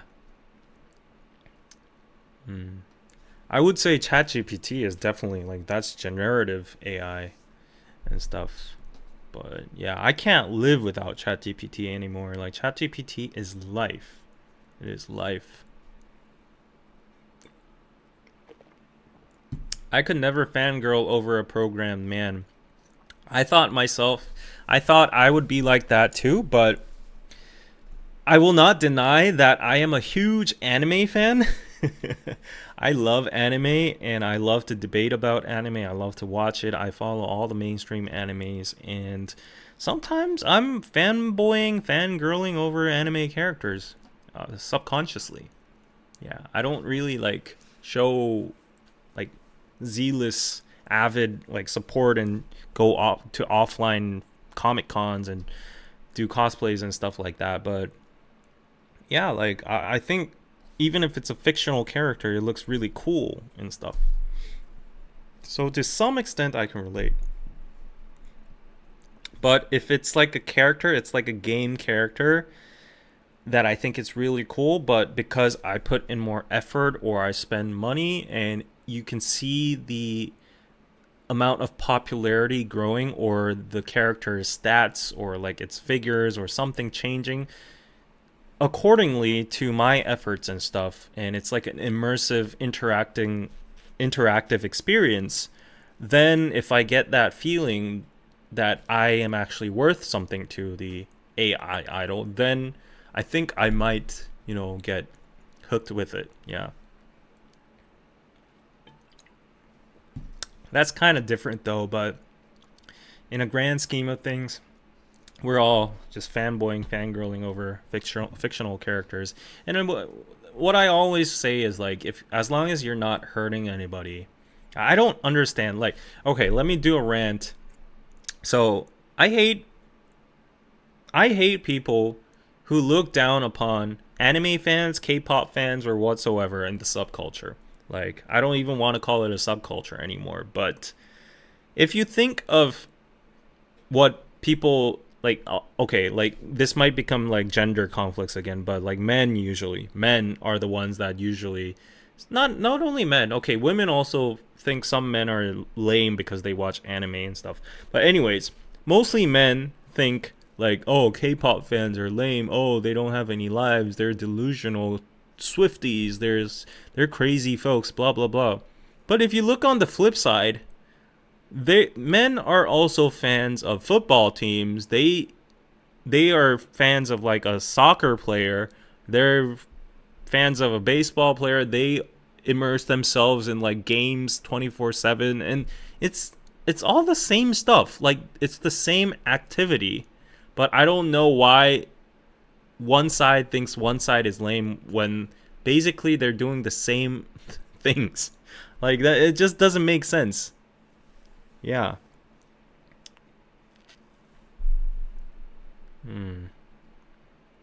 So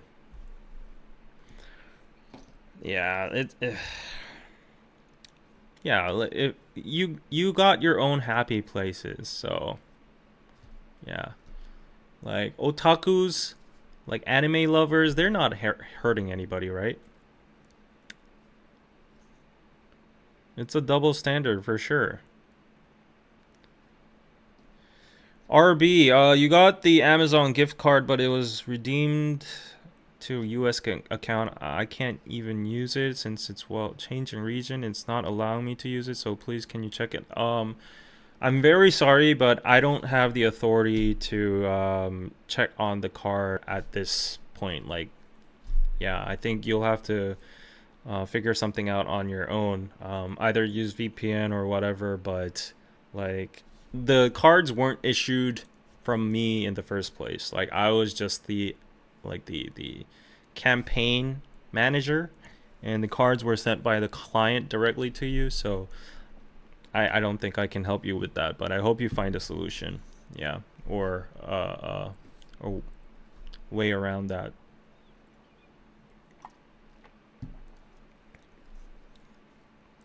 Yeah.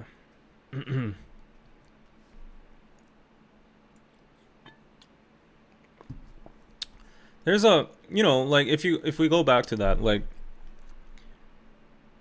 there's always this underlying shameful kind of image from guys. Like, it's always like, it goes like this. Like, guys say, let's say you're a fan of, I'm going to make an extreme example. Let's say you're a fan of NCT 127, and a guy would come and say, with like side eyeing you, saying like, so you can actually differentiate who they all are, and you remember all their names, and you know their blood types and all, and they give you the side eye, right? And I feel like a lot of people have experienced that, and that's like the common narrative in K-pop, getting like shamed upon by like men and stuff, mainstream people. But then if you think on the flip side, these men are the same people that play FIFA online and, whatever games, and they memorize hundreds of soccer players, football players, and know all their stats, know all their, countries, memorize all their countries and their back numbers and their like speed and their how much awards they've gotten, how much goals they scored. And like, wow, your memory power is better than even K-pop fans. And the double standard is just like so weird. Like, it's the same. It's the same.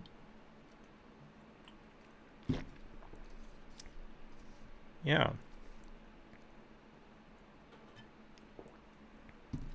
NFL stats, exactly. Like, they probably even memorize more stuff. Like, there are even more stats in baseball and stuff, Otani got like a 40-40 steal, a base and home run right now. Who has a better, average?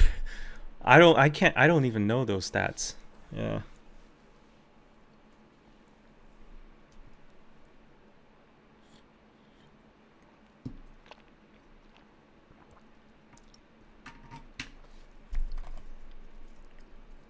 Yeah, and sometimes soccer fans take it too far with threats of violence and destroying property. Exactly. Sometimes there are hooligans. Yeah, and there are physical fan wars as well sometimes. So, if you had to argue who's a more toxic side, honestly, well, I like football too, but like I'm just criticizing the double standard from like mainstream people who claim K-pop or anime fans are lame. Nima, thank you so much. Pizza, just supporting the channel. Thank you for the 20. Way to go. Nora, NewJeans are kids. They are collateral damage of something adults started. They haven't been treated well by hype. Hype, like Honey said, blah, blah, blah. Thank you for the $5. Pizza. I can't read your full comment because it was too long. Sorry about that. Brenton, thank you for the $10. Pizza on PayPal. Thank you so much for supporting the stream. If you want to support, you can support through PayPal. It's the best option. Buy me a coffee. And yeah. Money Moy, thank you for the super chat. Where is it? Why isn't it appearing on the dock here so that I want to highlight it, but yeah. Money Moy, thank you so much for the $5 on super chat. Did you hear that Igo Bart's map got vandalized? It's so upsetting. Yes. Oh, that is so upsetting. Excuse me. So Bart is he's my friend.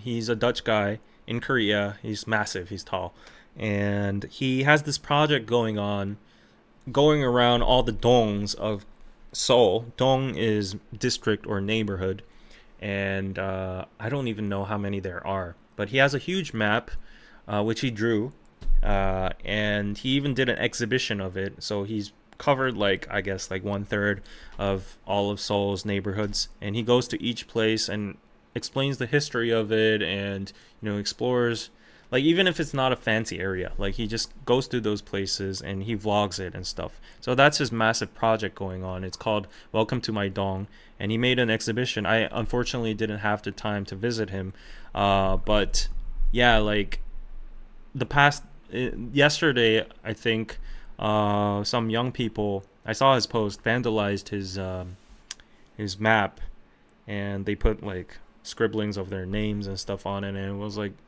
he was furious, and he was just so sad that he couldn't continue the exhibit, and he just closed it.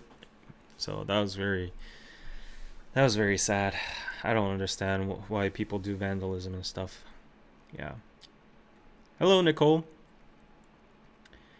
I would suspect it's kids because like it's like, oh, like David was here, like, fighting Danny and stuff like that. It was like, if you aren't a kid, who would do that to like an obviously an art piece hanging on the wall? Like, yeah. That's so sad. That's sad. Yeah, but okay, so it's been 1 hour and a half, so let's go on into Chuseok. But before we go on into Chuseok, just give me 1 minute here. So speaking of Jungkook today, Jungkook is our main character today, right? So if you go to piroso.net, our website for authentic Korean products and great products from craftsmen and artisans, you can see here, in spirit of Jungkook, we have Jungkook's favorite oversized bucket hat. It's his number one favorite hat. You've probably seen so many pictures of him wearing this before. You can see it in this site. Yep, that's the hat. That's the hat he wears. And it's this hat. So you can buy this on our website over here on Piroso. Yeah, it's our bestseller. And if you're an army like I am, you can also buy the Korean Army t-shirt, the Roka t-shirt, and it's okay for anybody to wear, even if you're a female, if you're a foreigner. It doesn't matter. It's a fashion item, and I can guarantee that if you go around Seoul, you will see 아저씨s, 아줌mas, everyone wearing that. So it's a very comfy item you can wear at your house. You have the MBTI t-shirts over here. We have the new Piroso t-shirts in stock again with all different colors, pink, blue, sand. And we have beautiful Bella and Anna over here modeling for it over here. So go check out our Piroso t-shirts. And we have other BTS objects as well. This bracelet was worn by Suga. This one was worn by V. And if you go to our modern site, we have other fashion items that were worn by idols. We have accessories like rings and bags from Teeny Tiger, Korean traditional patterns over here. Let me zoom out a little bit so you can see better. We have Seoul bags, really cute bags. And we have objects. We have dishes, plates, cups, really beautiful. These are blue shadows. And this is like a NewJeans style jersey. They're all sold out. We have Lisa, Blackpink Lisa earrings, shiny key necklaces, twice Jonghyun necklaces, Taeyeon earrings, Minho necklaces, Jungkook, Jimin rings over here, and Jessie rings, BTS V oversized what do you call this? Sweatshirts, t-shirts, Le Seraphim, all of that. So go check out our modern shop if you want BTS inspired, not even BTS inspired, worn objects and products.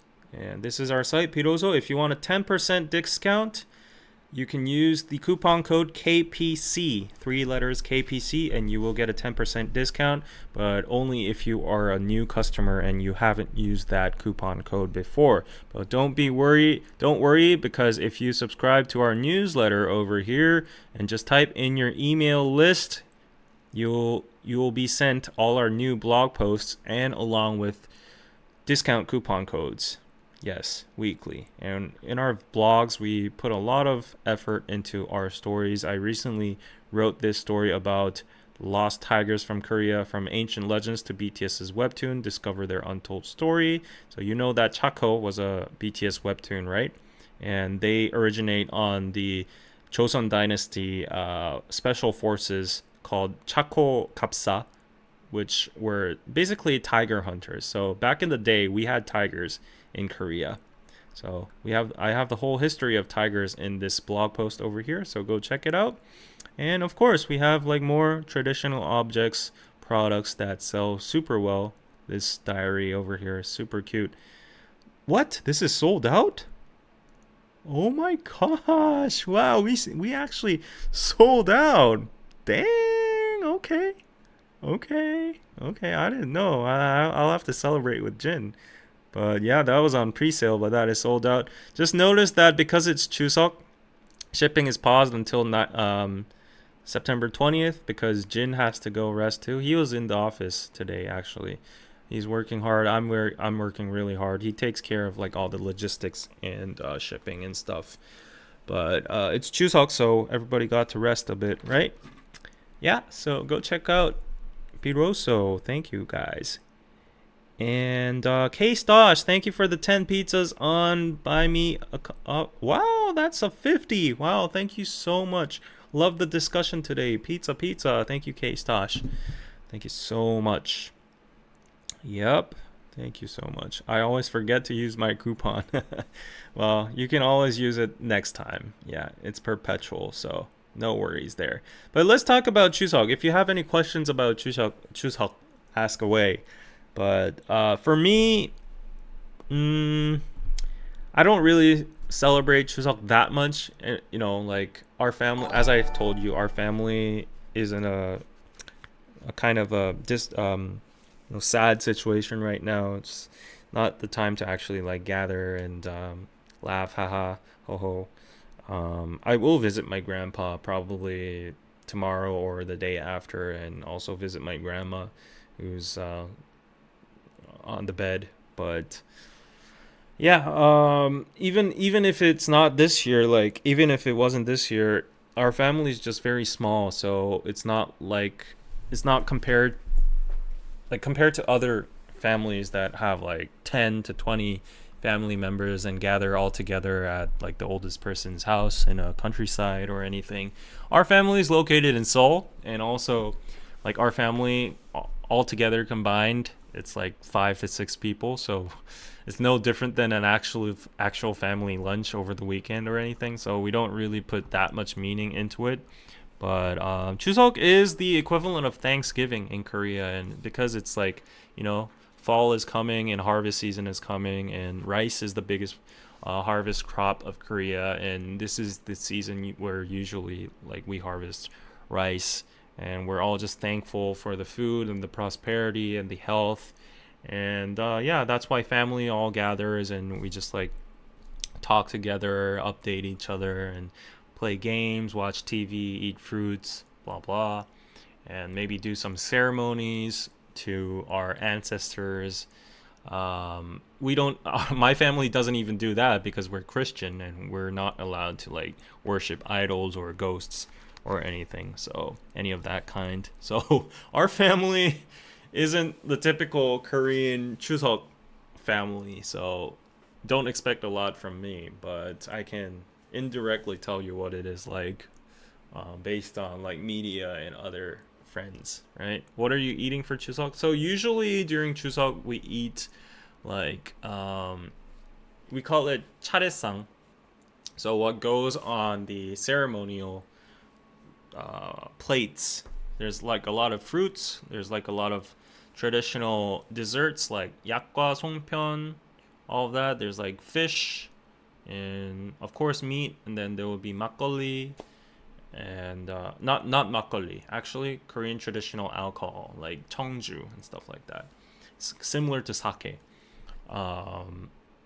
Yeah, and then we would mostly eat like just fruits.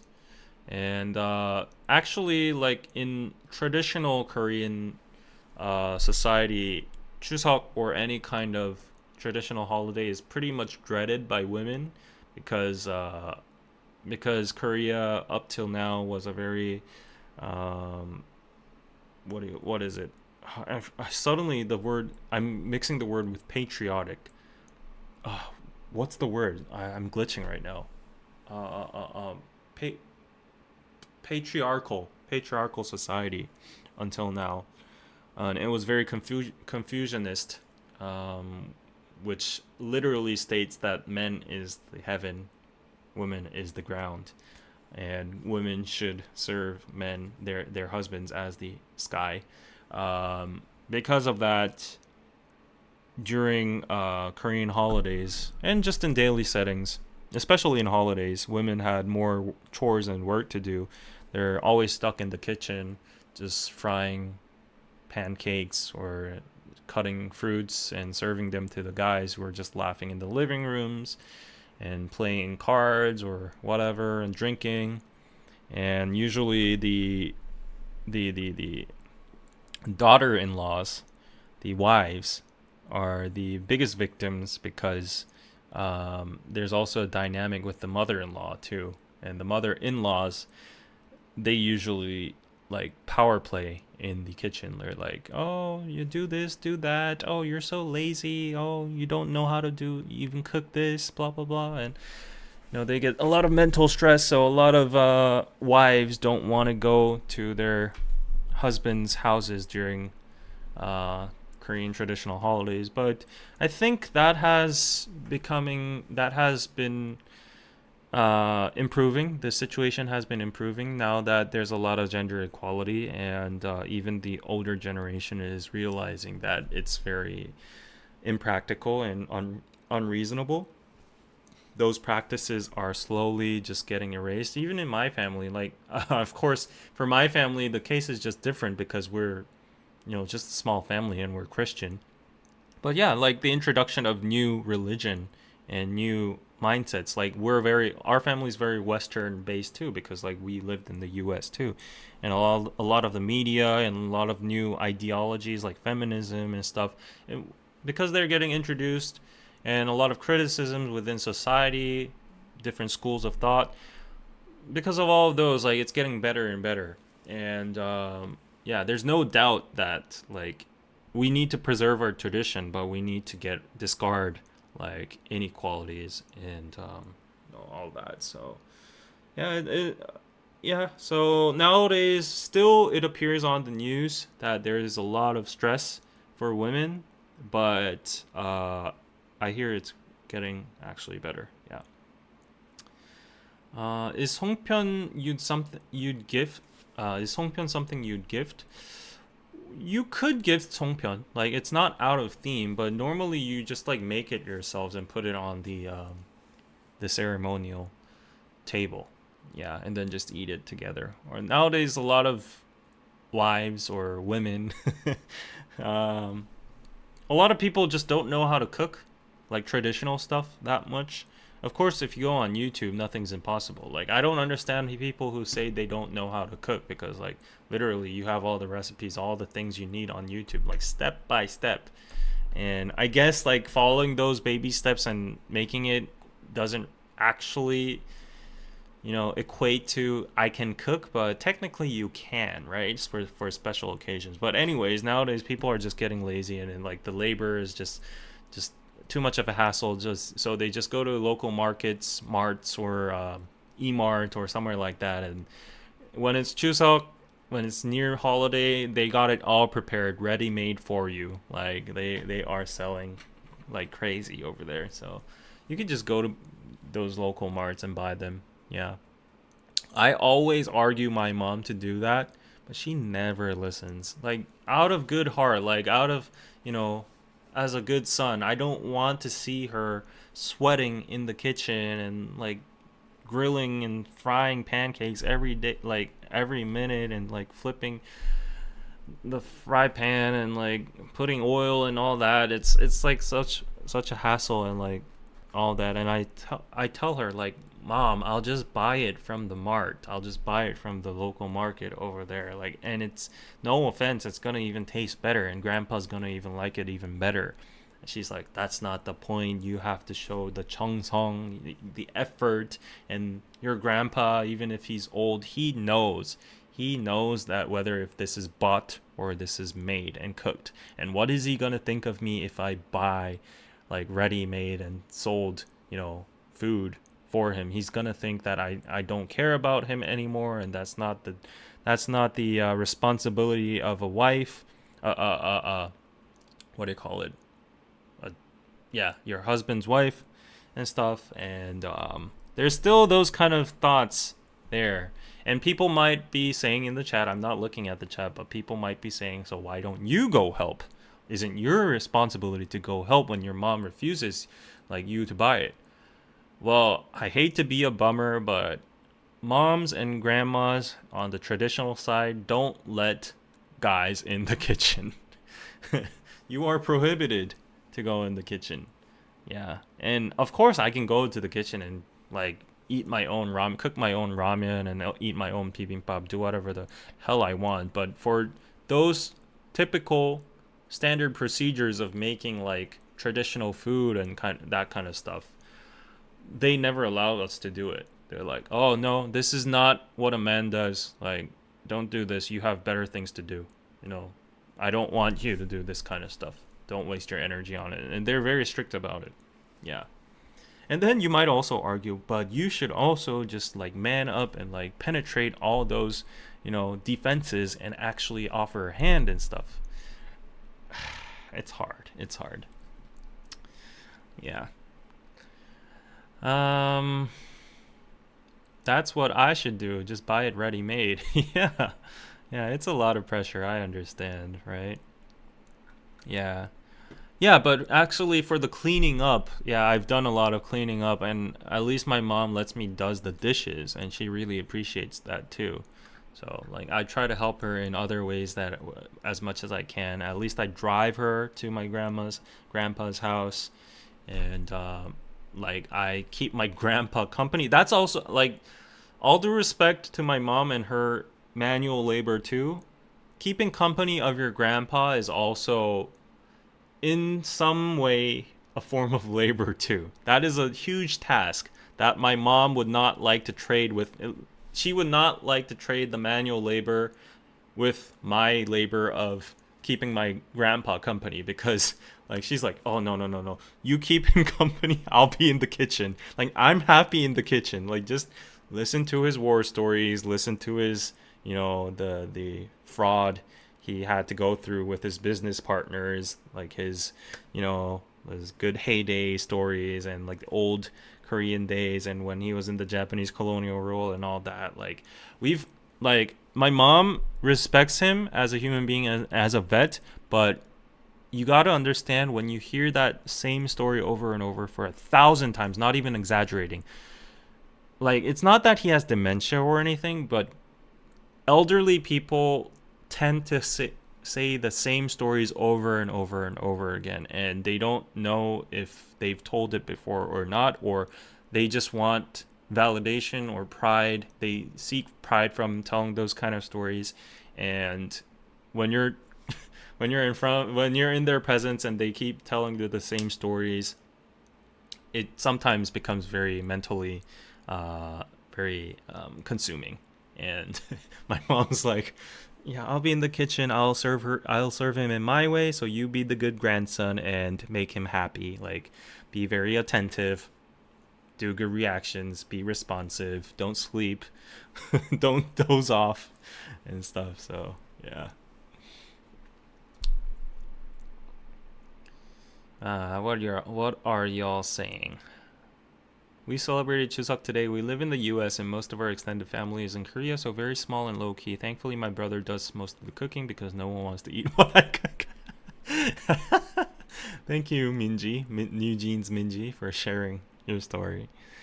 We're running away from the men in our country, but I'm scared of Korean men and family dynamics even more. As I'm saying, it's getting better. It's getting better. No worries. Like, for the younger generation, I would have to argue this is a hot take, but the dynamics have totally flipped. Totally.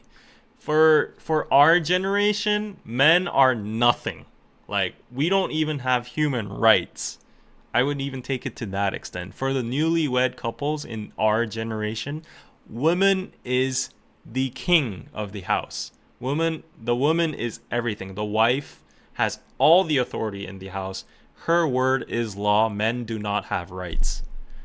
There's a word called 화캉스, which means bathroom plus vacation, and men just go into the bathroom because they don't have any freedom to do whatever they want to do in their houses, and they watch YouTube with the excuse that they're pooping. And yeah, and my friends get allowance money from their wives, and yeah, they don't have any authority in the house. So don't worry about that. When they come back from home, the wives come up and greet them and put aprons on their necks, and they go straight to the kitchen, even if they are housewives and they're not earning money. There's a thing called 독박 육아, that means like handling the baby all by himself, all by her yourself. And because of that term, um, even if the guy is the bread maker and earns all the money and the wife is just a housewife at home, the common sense now, the common narrative now in Korea is that like housewiving full time for a baby is more harder than a 9 to 5 job. So the guy should come home and at least do the dishes and wash the baby and take him to sleep, which I agree to some point, because like the guy's job ends at 5 p.m. and he has the night for himself. And then if you think of the wife's point of view, like her labor is perpetual, right? You got to take care of the baby 24/7, right? So like, which I do agree to some extent, but there are some men saying that there should be a trade-off, because like I'm providing monetary and financial values to the house, so I have the right to rest when I come home because I need to go earn money tomorrow again. But then there's all those like gender conflicts coming in and blah blah. If you just like step down one step each and then just, you know, work out of love, then everything should be okay. But everyone's becoming very calculative nowadays. And but anyways, the dominant narrative nowadays is that, you know, guys, when they come home, they should do the recycling, they should do the dishes, they should wash the baby, they should at least feed them and then tuck them to sleep. Yeah, that's expected for all men. And my friends, to be very honest, they're like, oh, I want to, like, when I go home, I'm so exhausted, I want to go sleep. But then like as soon as I set in, like my wife puts a apron on my neck, and then I want to order some chicken, but she doesn't allow me to, because like she's recovering from birth and she's very sensitive about like weight gain. But like the logic is that if I order chicken, then she becomes hungry too, and I'm not sharing her pain, so I need to be sharing her pain as well in the weight loss journey. So I can't order chicken or anything greasy or good with delivery food. So he's always complaining, like when I don't know what it is, but I always share my meals. Like I always share my dinner meals in my group chat, and I'm like, I'm eating this today, like I'm eating like ramen, I'm eating chicken, I'm eating pizza. And every time all my married guy friends, they're like, oh, I'm so jealous. I wish if there was a single day I could eat whatever I want in my own house. And then I'm like, why? I don't understand. And then it's like, you become married and you'll understand. Your wife doesn't allow you to eat anything you want. Like it either has to be her choice, or if it's not that, you don't get the freedom. Yeah. So yeah, so don't worry about that. If you're in our generation, men are not going to be like that. There are going to be men that are still patriarchal. Of course, if you go to the countryside, it's going to be even worse. Like probably the southern provinces like Busan or Gyeongsangdo, they're a little bit more conservative still. But like with the new wave and the new generation, nah.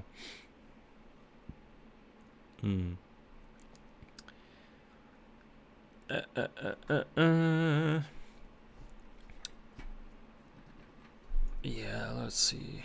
Women run the house. Yeah, exactly. Now things have changed. How things have changed. Let me move to South Korea then. Yeah. If you look on YouTube skits, like you'll see the accuracy. Yeah.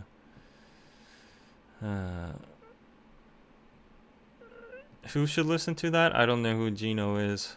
Toilet vacation. Your queen of the houses. Yeah.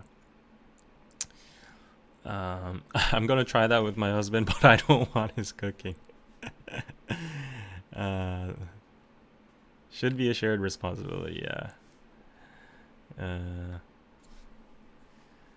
Both parents have to take care of their child, like, please, exactly, yeah.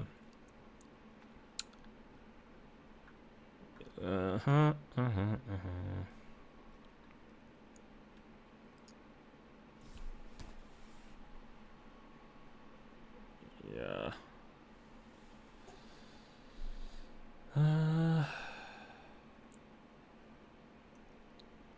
Men are nuts first. No, I would like to give them some slack, because in some cases, as I say, it's not always black and white, and it's not because I'm a man that I'm siding with him. In some extreme cases, it is sometimes like a little bit, oh, this is, objectively kind of weird. Like, why? Yeah.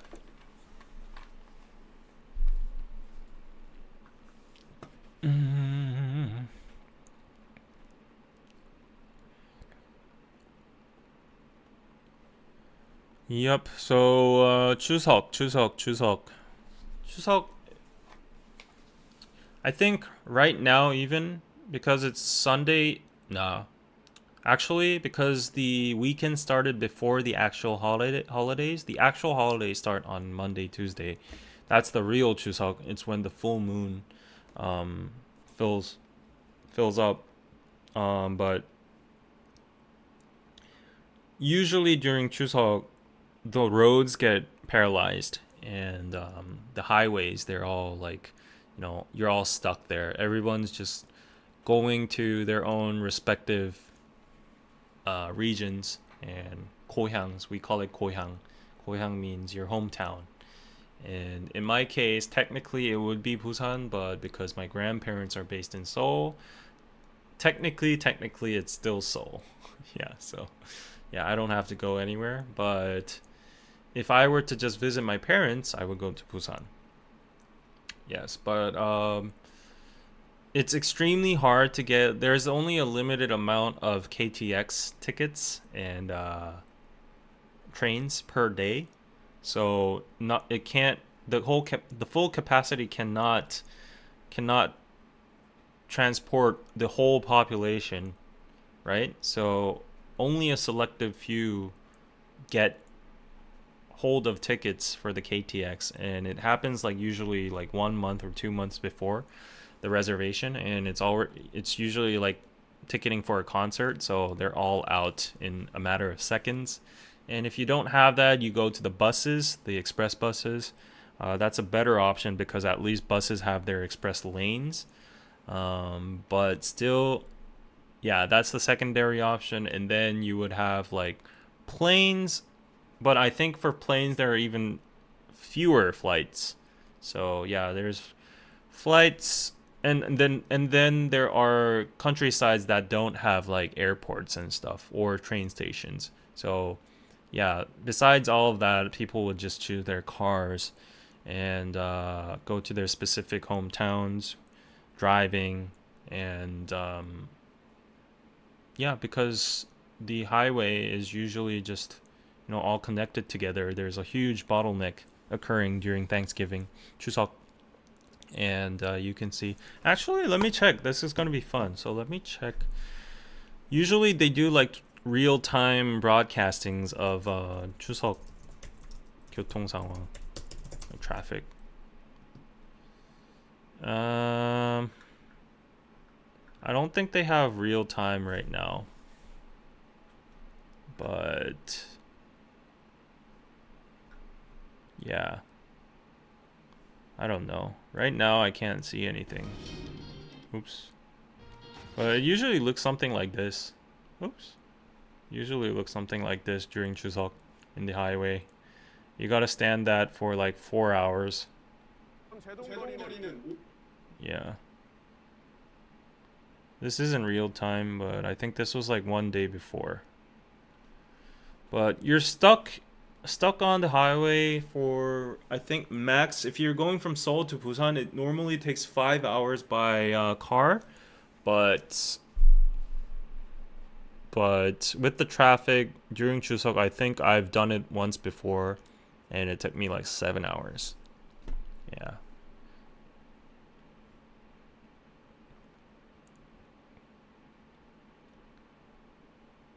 Uh, uh, uh, uh.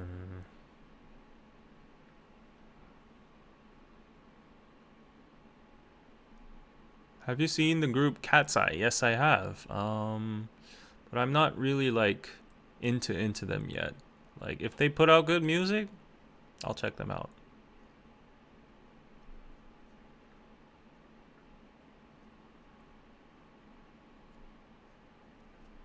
Do they celebrate Chuseok the whole week or just one day?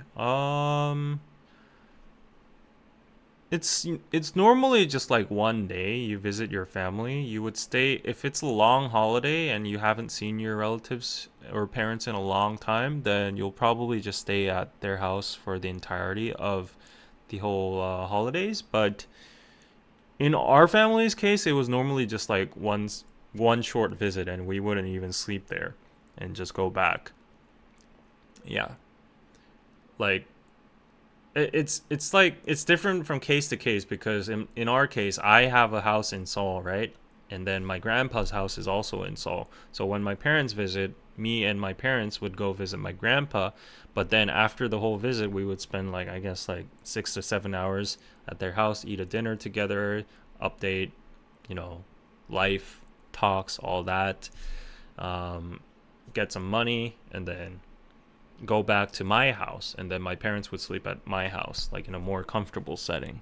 So that's how it usually is for our family. But for families like big families, um and their grandparents or parents are in the actual countryside, all the relatives would gather to their parents' house. And because it's so far away, and because the ride is like so like exhausting and it takes a lot of time, like you wouldn't want to immediately go back after like a couple hours, right? So in some cases they would stay like multiple days and stuff.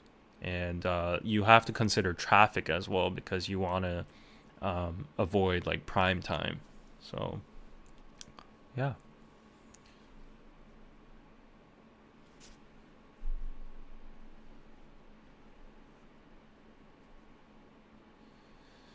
Okay, bye bye, Nora. Thank you for attending the stream.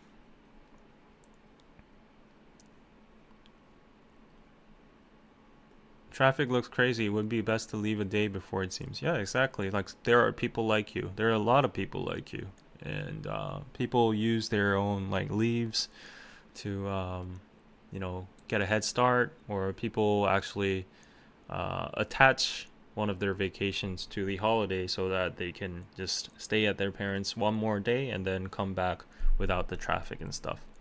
And as Doll Baby says, a lot of people would just prefer staying home. Yes. Yeah. That's becoming a big trend nowadays. How long is Chuseok?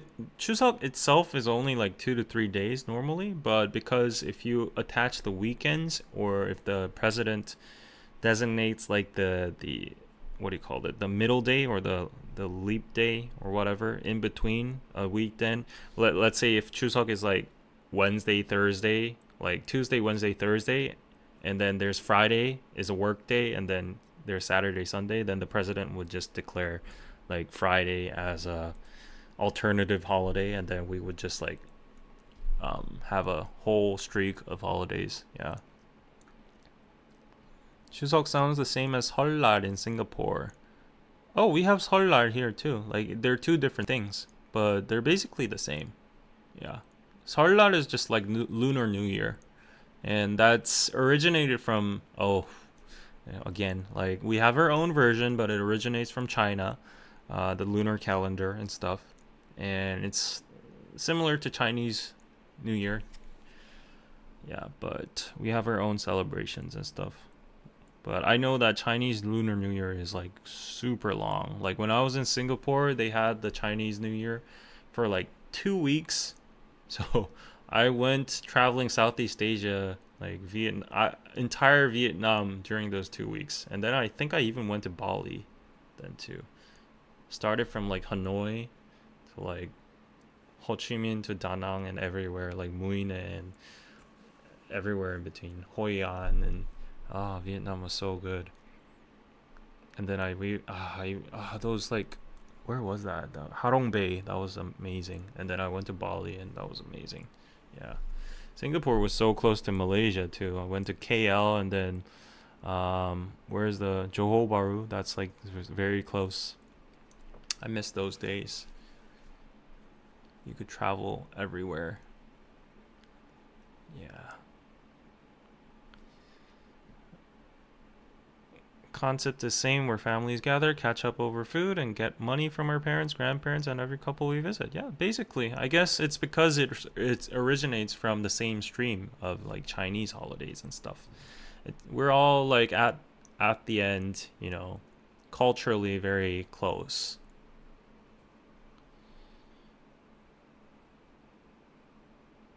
I can't believe we survived the chat in the beginning. I wonder how many have me blocked now. I'm so amused because probably while the stream is going on, like while it's playing live, probably you won't have the access to actually comment in the, you know, the comment sections, not the live chat. So I know that there will be very vocal people that want to nitpick on whatever I said, and they want to chat in the they want to leave a comment in the comment section so hard right now, but because it's disabled, they can't should I just disable the comment section here? That would be so funny. They would be waiting for 2.5 hours, like 3 hours, just to comment a paragraph. They probably prepared the paragraph in their notepad or something right now, and they're just waiting to copy paste it and then like it with multiple accounts so that it goes up. But little do they know, if I press dislike, it goes immediately to the bottom. Like, the creators have a lot of authority at the comment sections. I seldom do that, but if it's making like no sense or whatever, I sometimes dislike it, and it just automatically goes downwards. And usually those comments move downwards anyways because like it's nonsense and people dislike it and press like thumbs down too. But let them wait. They're coming for us, I fear. Yeah, regulars all getting blocked by who? You guys are the regulars. Like, who are you gonna get blocked by? Like if you guys block those folks, then it would have some meaning. But like, if they're not even regulars in that chat, what is the significance of blocking you guys? It's just amazing how they are those who weren't here from the beginning trying to take over the chat and this channel from the regulars. Yeah. That's why I felt like I needed to transition the topic early, but then there was like new news about like Danielle and stuff, and then like yeah. David, the aunties were present in the chat. You have no idea. Oh, really? Yeah. I don't care. Like, they can use their time and energy. Yeah. They can use their time and energy, and all I have to do is ignore. Like, they can write paragraphs and be like, I'm gonna write my essay, and this guy's gonna feel the wrath and like feel how dumb he is and illogical he is, and but then all I do is like dislike or ignore. I disable the chat. Like, maybe I should try disabling the chat right now. What is the drama going on? No, it's not drama. It's the normal, like, if there's any kind of controversy or news, that's the nature of human beings. Like, people have polarized opinions and they have different opinions. So I get that. But I just don't understand why people get so steamy and like very agitated and like grind in their life source and energy into like proving a point about like a K-pop group that is seeking for help and support and wants their ex-CEO back in the other part of the globe. Yeah. So I just don't understand. I need mods. Isn't it fun though? Isn't it fun? Like, I know you get stressed. I get stressed too because I'm a human being. But in hindsight, isn't it fun? Yeah.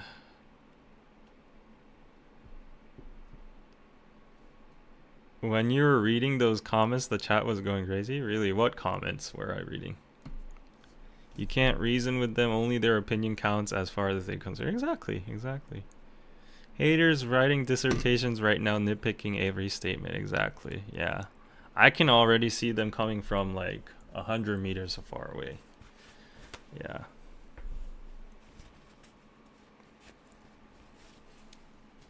So, doesn't even matter.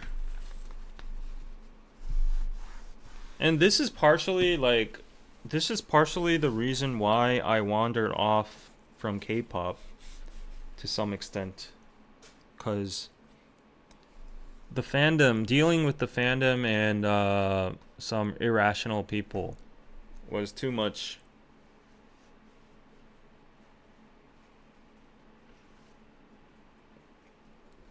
If it's like one day like this, like right now, it's just like a NewJeans kind of news and it's a one-off thing, right? But then back in the day when I was like doing DK news every single week and everything was about controversy and like some kind of issue, and there's always like a battle and debate going on for every single subject, and you get attacked for just voicing your opinion, then like even if you want to be very like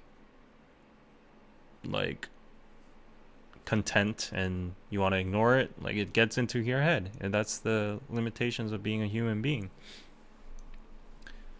I honestly think you have to be a psychopath to be a politician. Yeah, I think all politicians are probably psychopaths. I think I'm pretty much right, because the amount of hate and all that negativity and the press and spotlight they have to deal with, and still they're firm with their stances and they're in their sane minds. I don't think they're sane, but yeah.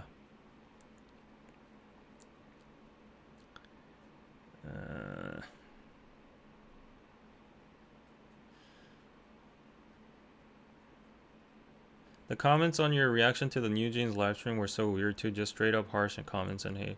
Yeah, like I saw them too. Like I let them slide because like if you look at other news sources, like the top media news sources, at least the ones I'm looking at are Korean, because I like it's Korean news and I'm Korean, so I would look at Yonhap News, I would look at KBS, NBC, and all that, and at least there everybody is supporting for NewJeans, at least NewJeans, not MiniJin. As I said, let's distinguish that. But like everybody's like rooting for the girls, like sympathizing with them. But yeah, it is what it is. They can voice their own opinions. I don't care.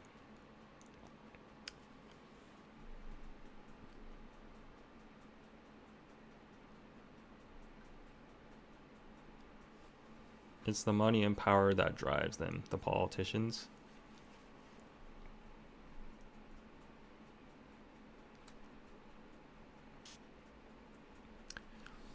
Yeah, so it's 3:40. I plan to go home at 4 a.m. So let's do 20 more minutes of some talk and you shoot some questions. Football is calling? What football? Is there a football match? I saw Sonny's match before and he lost today against Arsenal. But ask me some questions in the chat right now. Would appreciate any PayPals. In the meantime, I'll just get some water.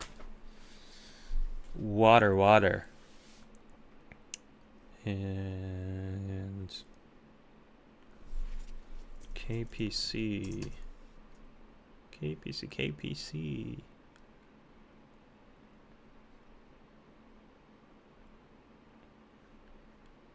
And I'm pretty sure everybody has seen this, but just in case you haven't seen it, just in case, you've all seen this, right?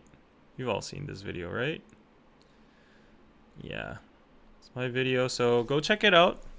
Leave a like for me, and I'll just turn it on so that you guys can see it for a while and get you hooked while I get some water. It's right next to me, but I just turned it on anyways. And check out piroso.net. I'm gonna be back, answer your questions for a bit, and then end the stream and disable the chats because it's gonna be fun to not let the people that are waiting, that are lurking behind the screens to copy paste their dissertations and essays. Wait.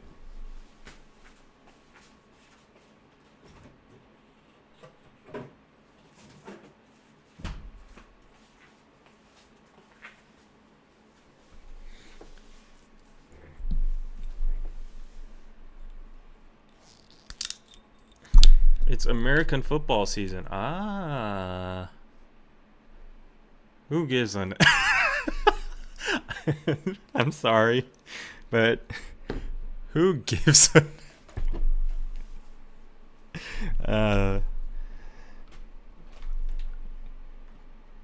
Oops.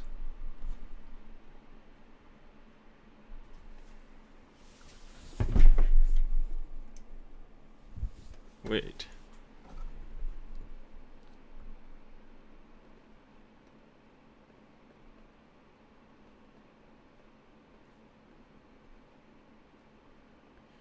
Wait, guys.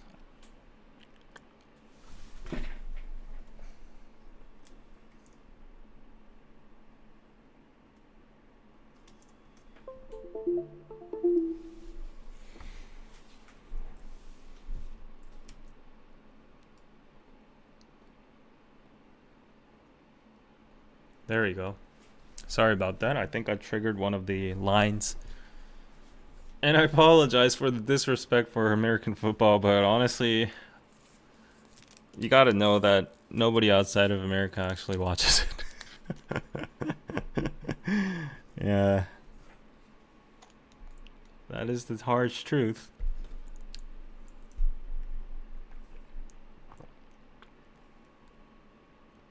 Who is this dude? Oh, it's Jay Park, I think. We got a random J Park on my drink. This is an expensive drink. This is actually a hangover drink.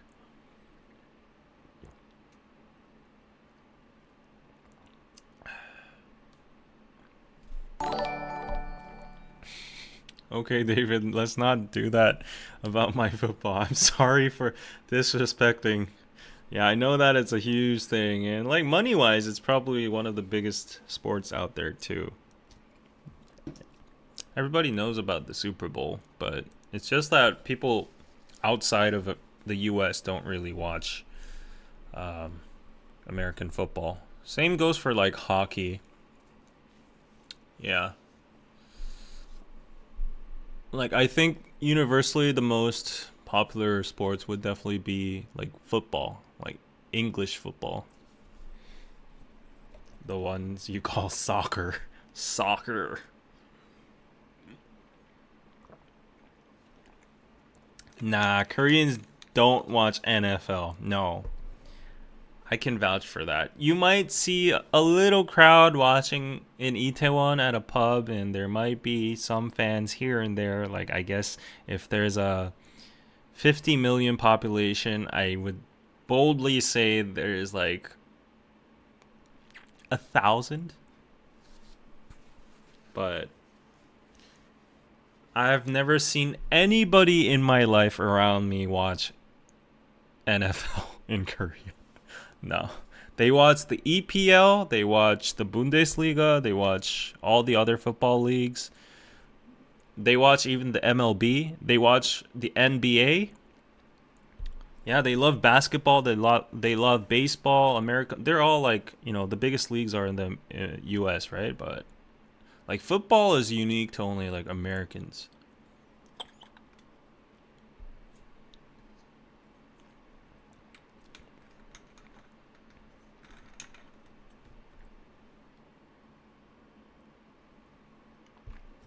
Soccer was the original term back in England for info? Really? I didn't know that, but right now it's only used in the US, right? Everybody else in the world uses football, so I don't know how that flipped.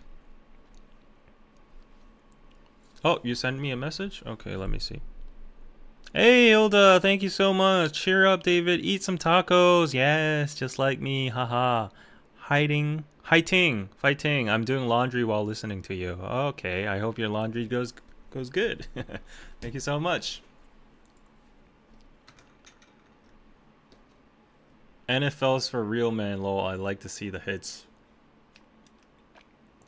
Yeah.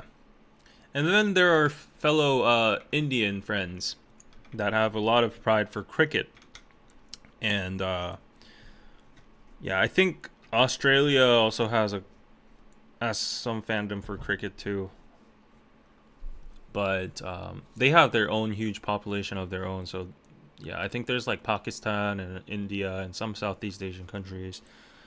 But there are like certain sports that are, you know, very exclusively popular to their own regions and stuff.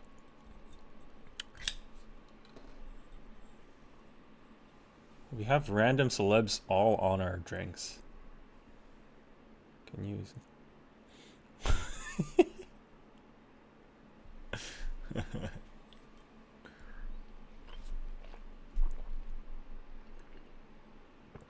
David, I think you and DJ Gino would be a great collab. Who's DJ Gino? Is he a DJ?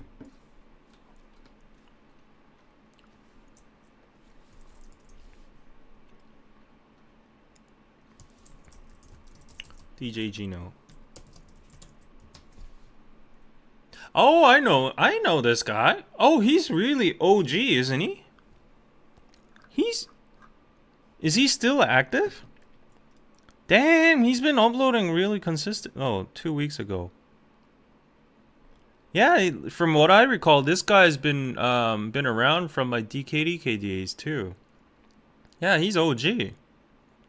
I didn't know he was like, you know. Yeah, I know him. I never like really had any like interactions or anything, but yeah, I know him.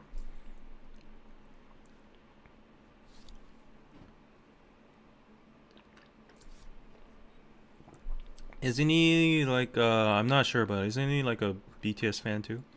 BTS Army too? The Koreans watch or like fencing, sword fighting. Only only when our nationality is involved. Yeah. That's that's the characteristic of Korean people. Like only if a Korean person is involved that sports becomes popular or something like that.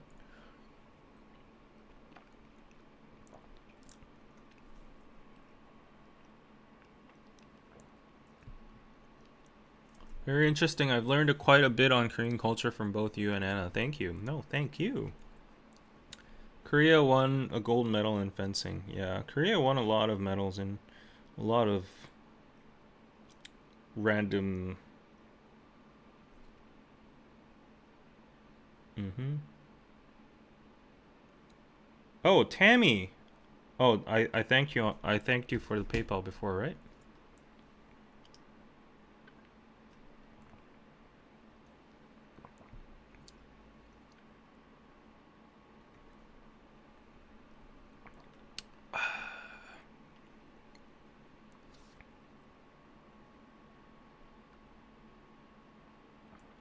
Ah, that's my favorite guy, 마동석 든든해 아저씨. Yeah, so the day before, the reason I have 헛개수 here is, what is 헛개 in English? 헛개. 헛개 영어로.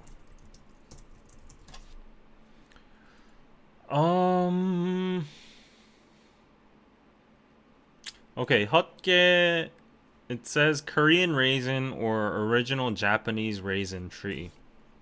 So, anyways, yeah, whatever that is, Oriental raisin. This drink is really popular in Korea because we have a huge drinking culture and everyone has hangover afterwards. So everyone's in the morning, they go to the convenience stores like, oh, I want to die. I'll kill myself whenever if I ever drink again. Like I swear to God, like if I ever drink again, call me a dog and all that shit. And then they go to convenience stores and they buy these like expensive drinks. They're usually like $3 were like $2.5, and I think this one was like $3 too. Like it was a 1+1 event though. As I told you, I only got 1+1, but the reason they're expensive is like they are hangover drinks, and essentially they have the Oriental raisin inside of them, and that the extracts from that apparently have some good effects for hangover. So we have a lot of these like hotge, cha, hotge tea, hotge water, and all those drinks. And the day before, I had a very important business meeting, and because business in Korea is still very traditional, we always have to drink. And in this case, it was something I couldn't avoid, so I went there too, and then I drank the night away. And we drank like, it was 4 people. We drank like 5 bottles of makgeolli, and then we moved to a noraebang. It was like, I've never been in such a old noraebang in like a decade. I swear to God. I've been to coin noraebangs and stuff, but like one of those underground noraebangs, um, managed by these old people, and like it's all run down. I swear to God, I haven't been into those ones in like a decade, but I had to follow because these business people were like, their ages were up there. So I went there, and then they ordered. I've never drank in a noraebang either, but they ordered like 2 bottles of soju, 8 cans of beer, and they mixed it all up, and then we drank that, and I threw up in the noraebang in the toilet. It was really clean. I was like, "Ugh, ugh," and then flushed out, and then I went back, and then I drank more, and yeah, after we were finished, I was the youngest person, so they were like, "Oh, try entertain," and then I sang some ballad songs I don't even remember, and then my voice was like so scratched and gone. And then we came out, and then we sent the older lady home. Like she was the oldest there, I think. We sent her away home, and then we had only 3 guys remaining, and then we were like, okay, now the night begins. So the second oldest guy, he was like, let's move to Yeouido and I'll have another drink. And I was like, oh gosh, do we really have to? I think we kind of finished our business, you know, stuff. Like, can we just call it a day? That was like 3 a.m. in the morning. He was like, no, let's go to Yeouido. I know this nice place. Let's go Samcha. And I'm like, okay. And then we got into I got into the taxi, and then I was feeling very nauseous and like motion sick. And then I was about to barf, so I was like, oh, like I need to get out. And then when it was a red light, I just went out and then said like, go, I'll follow you guys. And I was in the randomest place ever, and I held a tree, and then I like and all of that, and then I barfed so much that like blood came out. And then I was just like so dizzy and like so feeling so bad, like I was sweating like crazy. I was like holding the tree and then half kneeling to the ground. And then like passerbys were like, oh, is he okay? They were just passing by. And it was drizzling. It was like even worse, it was drizzling. And then my phone kept on ringing. It was probably the other guys. And then after I barfed all of it, threw up, I took the phone and said like, they were like, where are you? And I'm like, I'm here. I'm still at the stump of a tree, like throwing up. And they're like, oh, okay, let's just call it a day. You don't feel good. We don't feel good. So I was like, yes, inside. And then I shut down the phone. And then next thing, like the sun was already up, and I was sprawled in front of a restaurant door. And it was like 5:30 a.m. in the morning or something. And then I was so cold, and my whole body was wet because of the drizzle. And then I got up, and I was like, oh, I'm gonna freeze to death. And then I got a taxi and came. It was in front of like Sungmyeong Women's University, so that's like 10 minutes from my house. So luckily, I came back to my house, and then I crawled into the bathroom, and then I started throwing up again. I don't know, because maybe the motion sickness got me again, but then I started throwing up again, but nothing really came out, so it was just so painful. And then I felt bad in the stomach, so then I had to like do other stuff, and I took a whole shower, but then I kept on feeling like throwing up. So then I was like, there's no point going to the bed anyway, so let's just stay in the bathroom. So I was just like holding the bathroom toilet lid, and then I was just like sleeping on the toilet lid. And then I woke up, it was like 10 a.m. and I was sprawled onto the bathroom floor, and and I had my underwear as like a pillow. I was like shuddering over there too, because my the floor was wet because I showered and stuff. That was a whole nightmare. And yeah, after like I took another shower, a hot shower, and then crawled into my bed, and then woke up at like 2 p.m. Came to the office, and that was the day. If you follow me on Instagram, that was the day I went to eat porridge, because that's the only thing I could digest. I felt like throwing up if I ate anything greasy or anything like heavy. So I went for porridge, and that kind of like soothed me up, but then I couldn't stand it so much. So that's why I bought this hokkaesu. The whole story. Whole story. Yeah. Yeah. But, yep.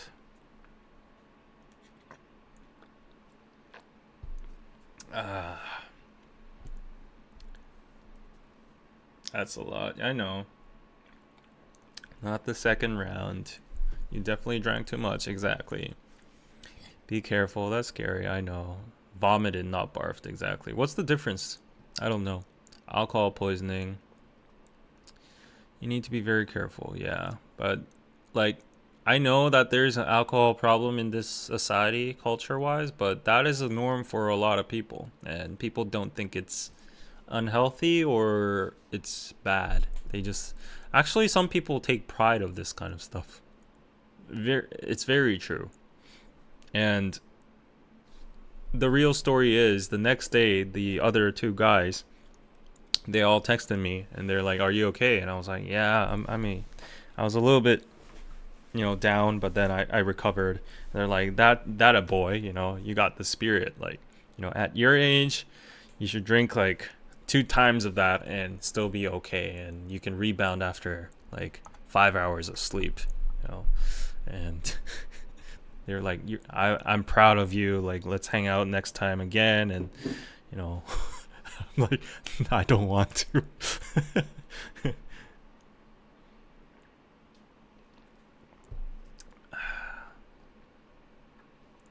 I've always have these kind of incidents at least 2 times a year. Yeah, I don't drink that often. I'm not a heavy drinker, but there are always business reasons or like gatherings or whatever kind of reason, and I always like throw up, or I find myself sprawled on the floor on a random street or the bathroom floor, or I go to the ER and get like fluids. Yeah.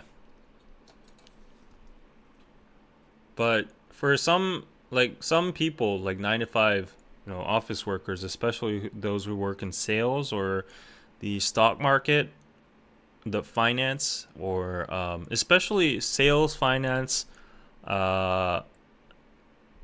pharmaceutical, and what else? Sales, finance, pharmacy, and insurance. Those 4 sectors. If you're in those 4 sectors, there's a huge probability that this is going to be your daily routine. I'm not even kidding. Daily. Yeah, so drinking every single day, throwing up every single day, always drinking these, just visiting the ER for like those shots and all that. It's a norm. Yeah, it's just because the business culture here is just so around drinking.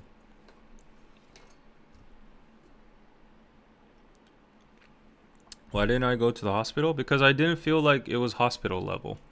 Yeah. The last time I was like this, my eyes got like all white, and then I couldn't see for a while, and then I sweated like hell. So then I went to the hospital. But this time it was manageable. Yeah. Alcoholism is rampant in that country. Yeah, I do have to admit, it is a toxic trait.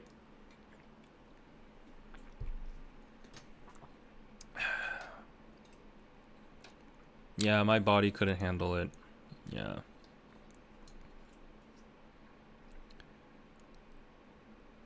My kidney stones don't allow me to drink alcohol like that. My body fortunately takes alcohol to, a pretty good level. Like we usually measure it with soju bottles, and I'm pretty much fine until like 2 bottles. That's like my capacity, like my limit. But once I pass that, I start like throwing up and like getting extreme hangover. And like even if I can drink up to 2 bottles, even if I drink like 1 bottle, I still get like bad hangover the other day. So I try to refrain from drinking no matter what. I'm not a drinker anyways. I don't like drinking. I only drink for social purposes, business purposes, when it's absolutely necessary, and I don't want to be a party pooper and ruin the mood when there's like older people there and they expect you to drink and stuff, right? And then these people literally think like you're a better person or a more competent person if you're a better drinker. But if you're like a party pooper and say like I don't drink, they're like, you're not a man, or like, oh, how are you gonna do business like that? Like these kind of comments actually come out. But if you are actually very like, you pour them the drinks and you go along with the mood and you do one shots and stuff, they're like, yeah, that's the spirit, way to go. Let's do it.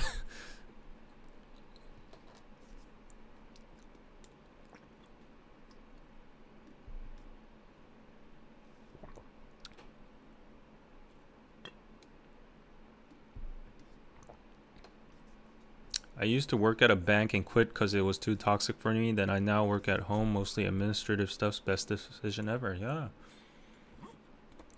Yeah, like you gotta know that I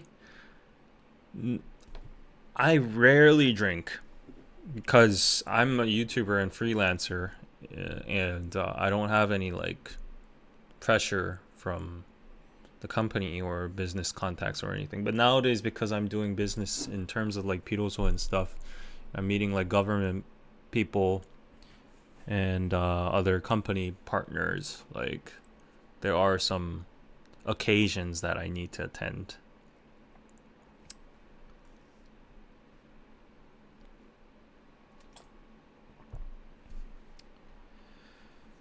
Yeah, but then I did realize though, I did realize I didn't understand. I thought it was like super toxic too, and it is. Like it's just straight up it is toxic. Like it's not good for your health, and some bad things can occur from this kind of culture. And I do think it needs to be fixed. But what is also interesting is that when we were all very intoxicated and very, very drunk, I still remember this. We were all like, it was even after I threw up. The most important deal maker, like the most important statement or like the contractual terms were discussed when we were the most drunk. And then we did a cheers on that, and then we even set like our schedule for the next meeting when that point occurred. So I was like, this is very interesting. Get on the rocks and let it water it down. Well, if you're drinking more than 4 to 5 bottles and drinking soju and mekju together and makgeolli, like that's not gonna help. Unfortunately. Yeah. Like the thing about like good alcohol, like whiskey and stuff, even if the alcohol degree is high and you get drunk, there's less hangover the next day, and you don't really feel nauseous or bad or anything. But like the thing with cheap drinks like soju and beer and makgeolli, and the worst thing is to mix them up. That really gives you a nasty headache and hangover. When that happens, like be prepared for the next day. You're down for a journey to hell. Yeah. Yeah, I don't like alcohol either. I don't like the taste of it.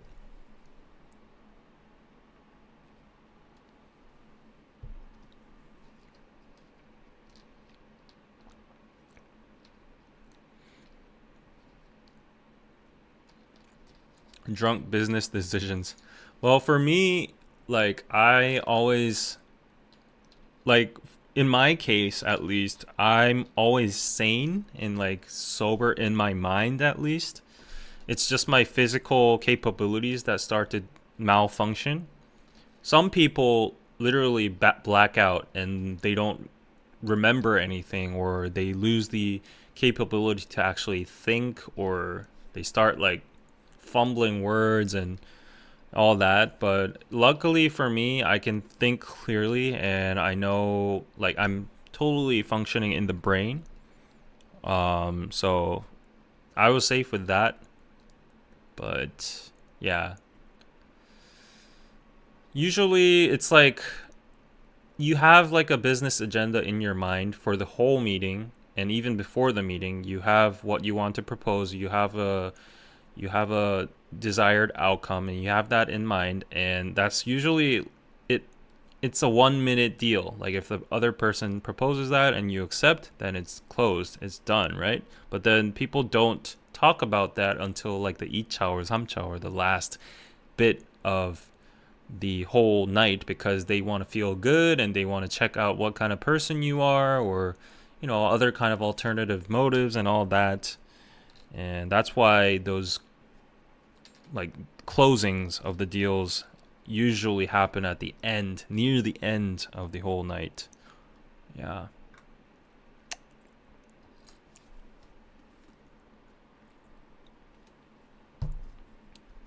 Anyways, okay, it's 4 a.m. in the morning, so I will now end the stream. How's the dating life going, David? There's no dating life going on, so that's that. But I got another PayPal. Thank you so much, Nima, for the water.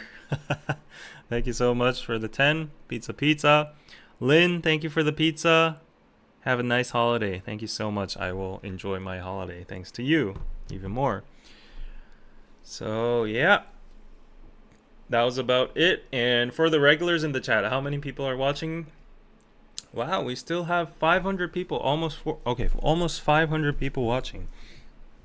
So, before we end, please check out piroso.net and use your coupon code KPC to get a 10% out of your entire purchase. Check out Patreon for K-pop reactions and exclusive podcasts coming your way, early accesses, all that. Thanks for tuning in, guys, today. Leave a like. And, last thing. Okay, let me do a last vote in the chat for the loyal regulars in the chat. Yes or no question. Should I? Comment section. Yes. No. Okay, I will do whatever you tell me. I'm fine with whichever. If you wanna have fun, yeah. So I put up a vote. So there might be people that are still lurking inside, and they're the ones that want to open the comment section. So yeah, right now I'm seeing open the comment section is like more dominant. 47 votes so far. Messy question. Yes, freedom of speech. Hate is just engagement. Wow, we're pretty close there too, though. Like 54 to 44, 54 to 46. Constitutional rights. Well, this ain't America. This is KPC land. We need a call-in show. Close it. It'll bring more engagement to your channel, Ahem. For engagement, you should open it. Close it. What does it mean exactly to open the comment section? So if I open the comment section after the stream is recorded and you can replay the stream, you know how YouTube videos have the comment section, right? People will be able to comment there. And what I noticed is midstream, people can't comment there. So even if you want to voice your opinion, you have to only wait until the stream ends, and I've been streaming for like 3 hours already, so people that have left mid-stream are probably lurking in the back waiting for their chance to write their essays in the comments, or either they will return and to the video to like revisit and write their comments. But if I block it, even if they return, they'll be like chained up and they won't be able to, so they'll probably go to another video or my past video and comment over there anyways. But yeah, why do you want to close it? Because I want to stress these people. It's just fun, just the thought of these people like ready to drop a bomb, like this guy is so done, I'm just gonna destroy him with my almighty logical essay and dissertation. But if I just don't give that person a chance to comment anyways, then don't you feel it's kind of funny? Yeah.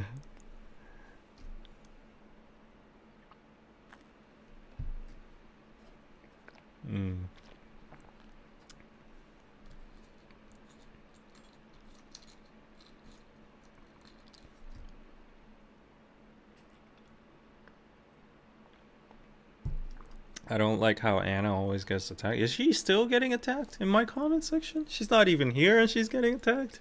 What? It would be funny, but you should leave it open for engagement. Okay, if Minji says that, if NewJeans Minji is saying that, I will leave it open.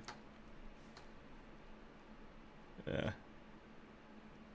Close it. Okay, so I'll close it for... I'll close it. Let's do this. I'll close it for the first 3 hours. No, like until I wake up, and then I'll open it. Who's Anna? You must be new to the channel. Exactly. Is the engagement worth it though? Those people never subscribe. That's my point too. Anna is still getting comments? What? Really? What if Karina says no? Well, if Karina says something, that's law. Can't wait for this to be over. Just want to enjoy K-pop. Don't we all? Hey David, it's me, honey. Hi boys. I say close the comments.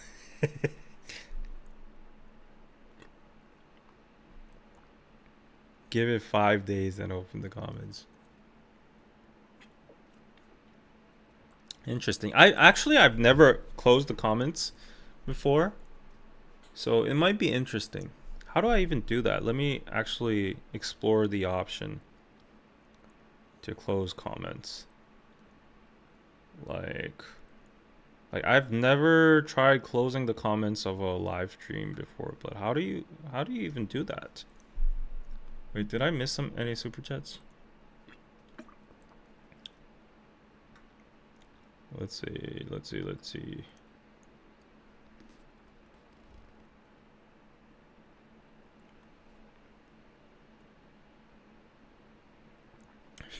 You know what, guys?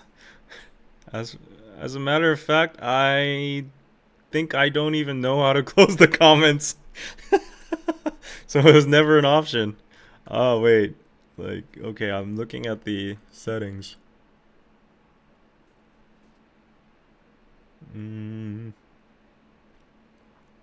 How do you even... Ah, okay. Okay. Oh, wow. Okay, so this is interesting. I'll show you my site right now. Oh, interesting. So, come here. Can you see? So there's an option. Why is the site like this? So this is for the comments, whether you can turn it on or off. And right here, if you see, oh, it's in Korean. Let me put it to English. Why isn't it translating to English? It just did. It was okay, there we go. So comments and ratings, you can turn it on or you can put it off. But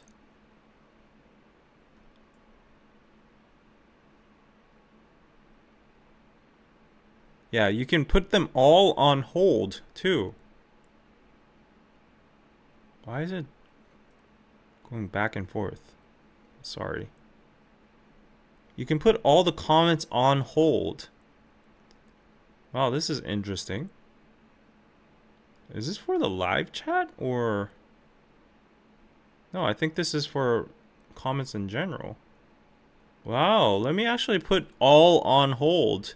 And then I could manually inspect the comments I want to be shown. And then those are only going to be the comments that will be shown. Oh, okay, let me try that. Interesting, interesting.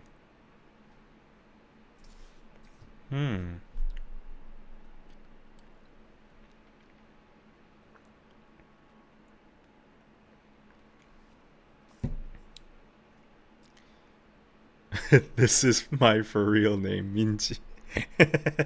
NewJeans Minji. Well, I have Kyungsu from EXO as well, so smart. Okay. Well, this is gonna be fun. This is gonna be fun. And then back in the days, like never mind. Never mind.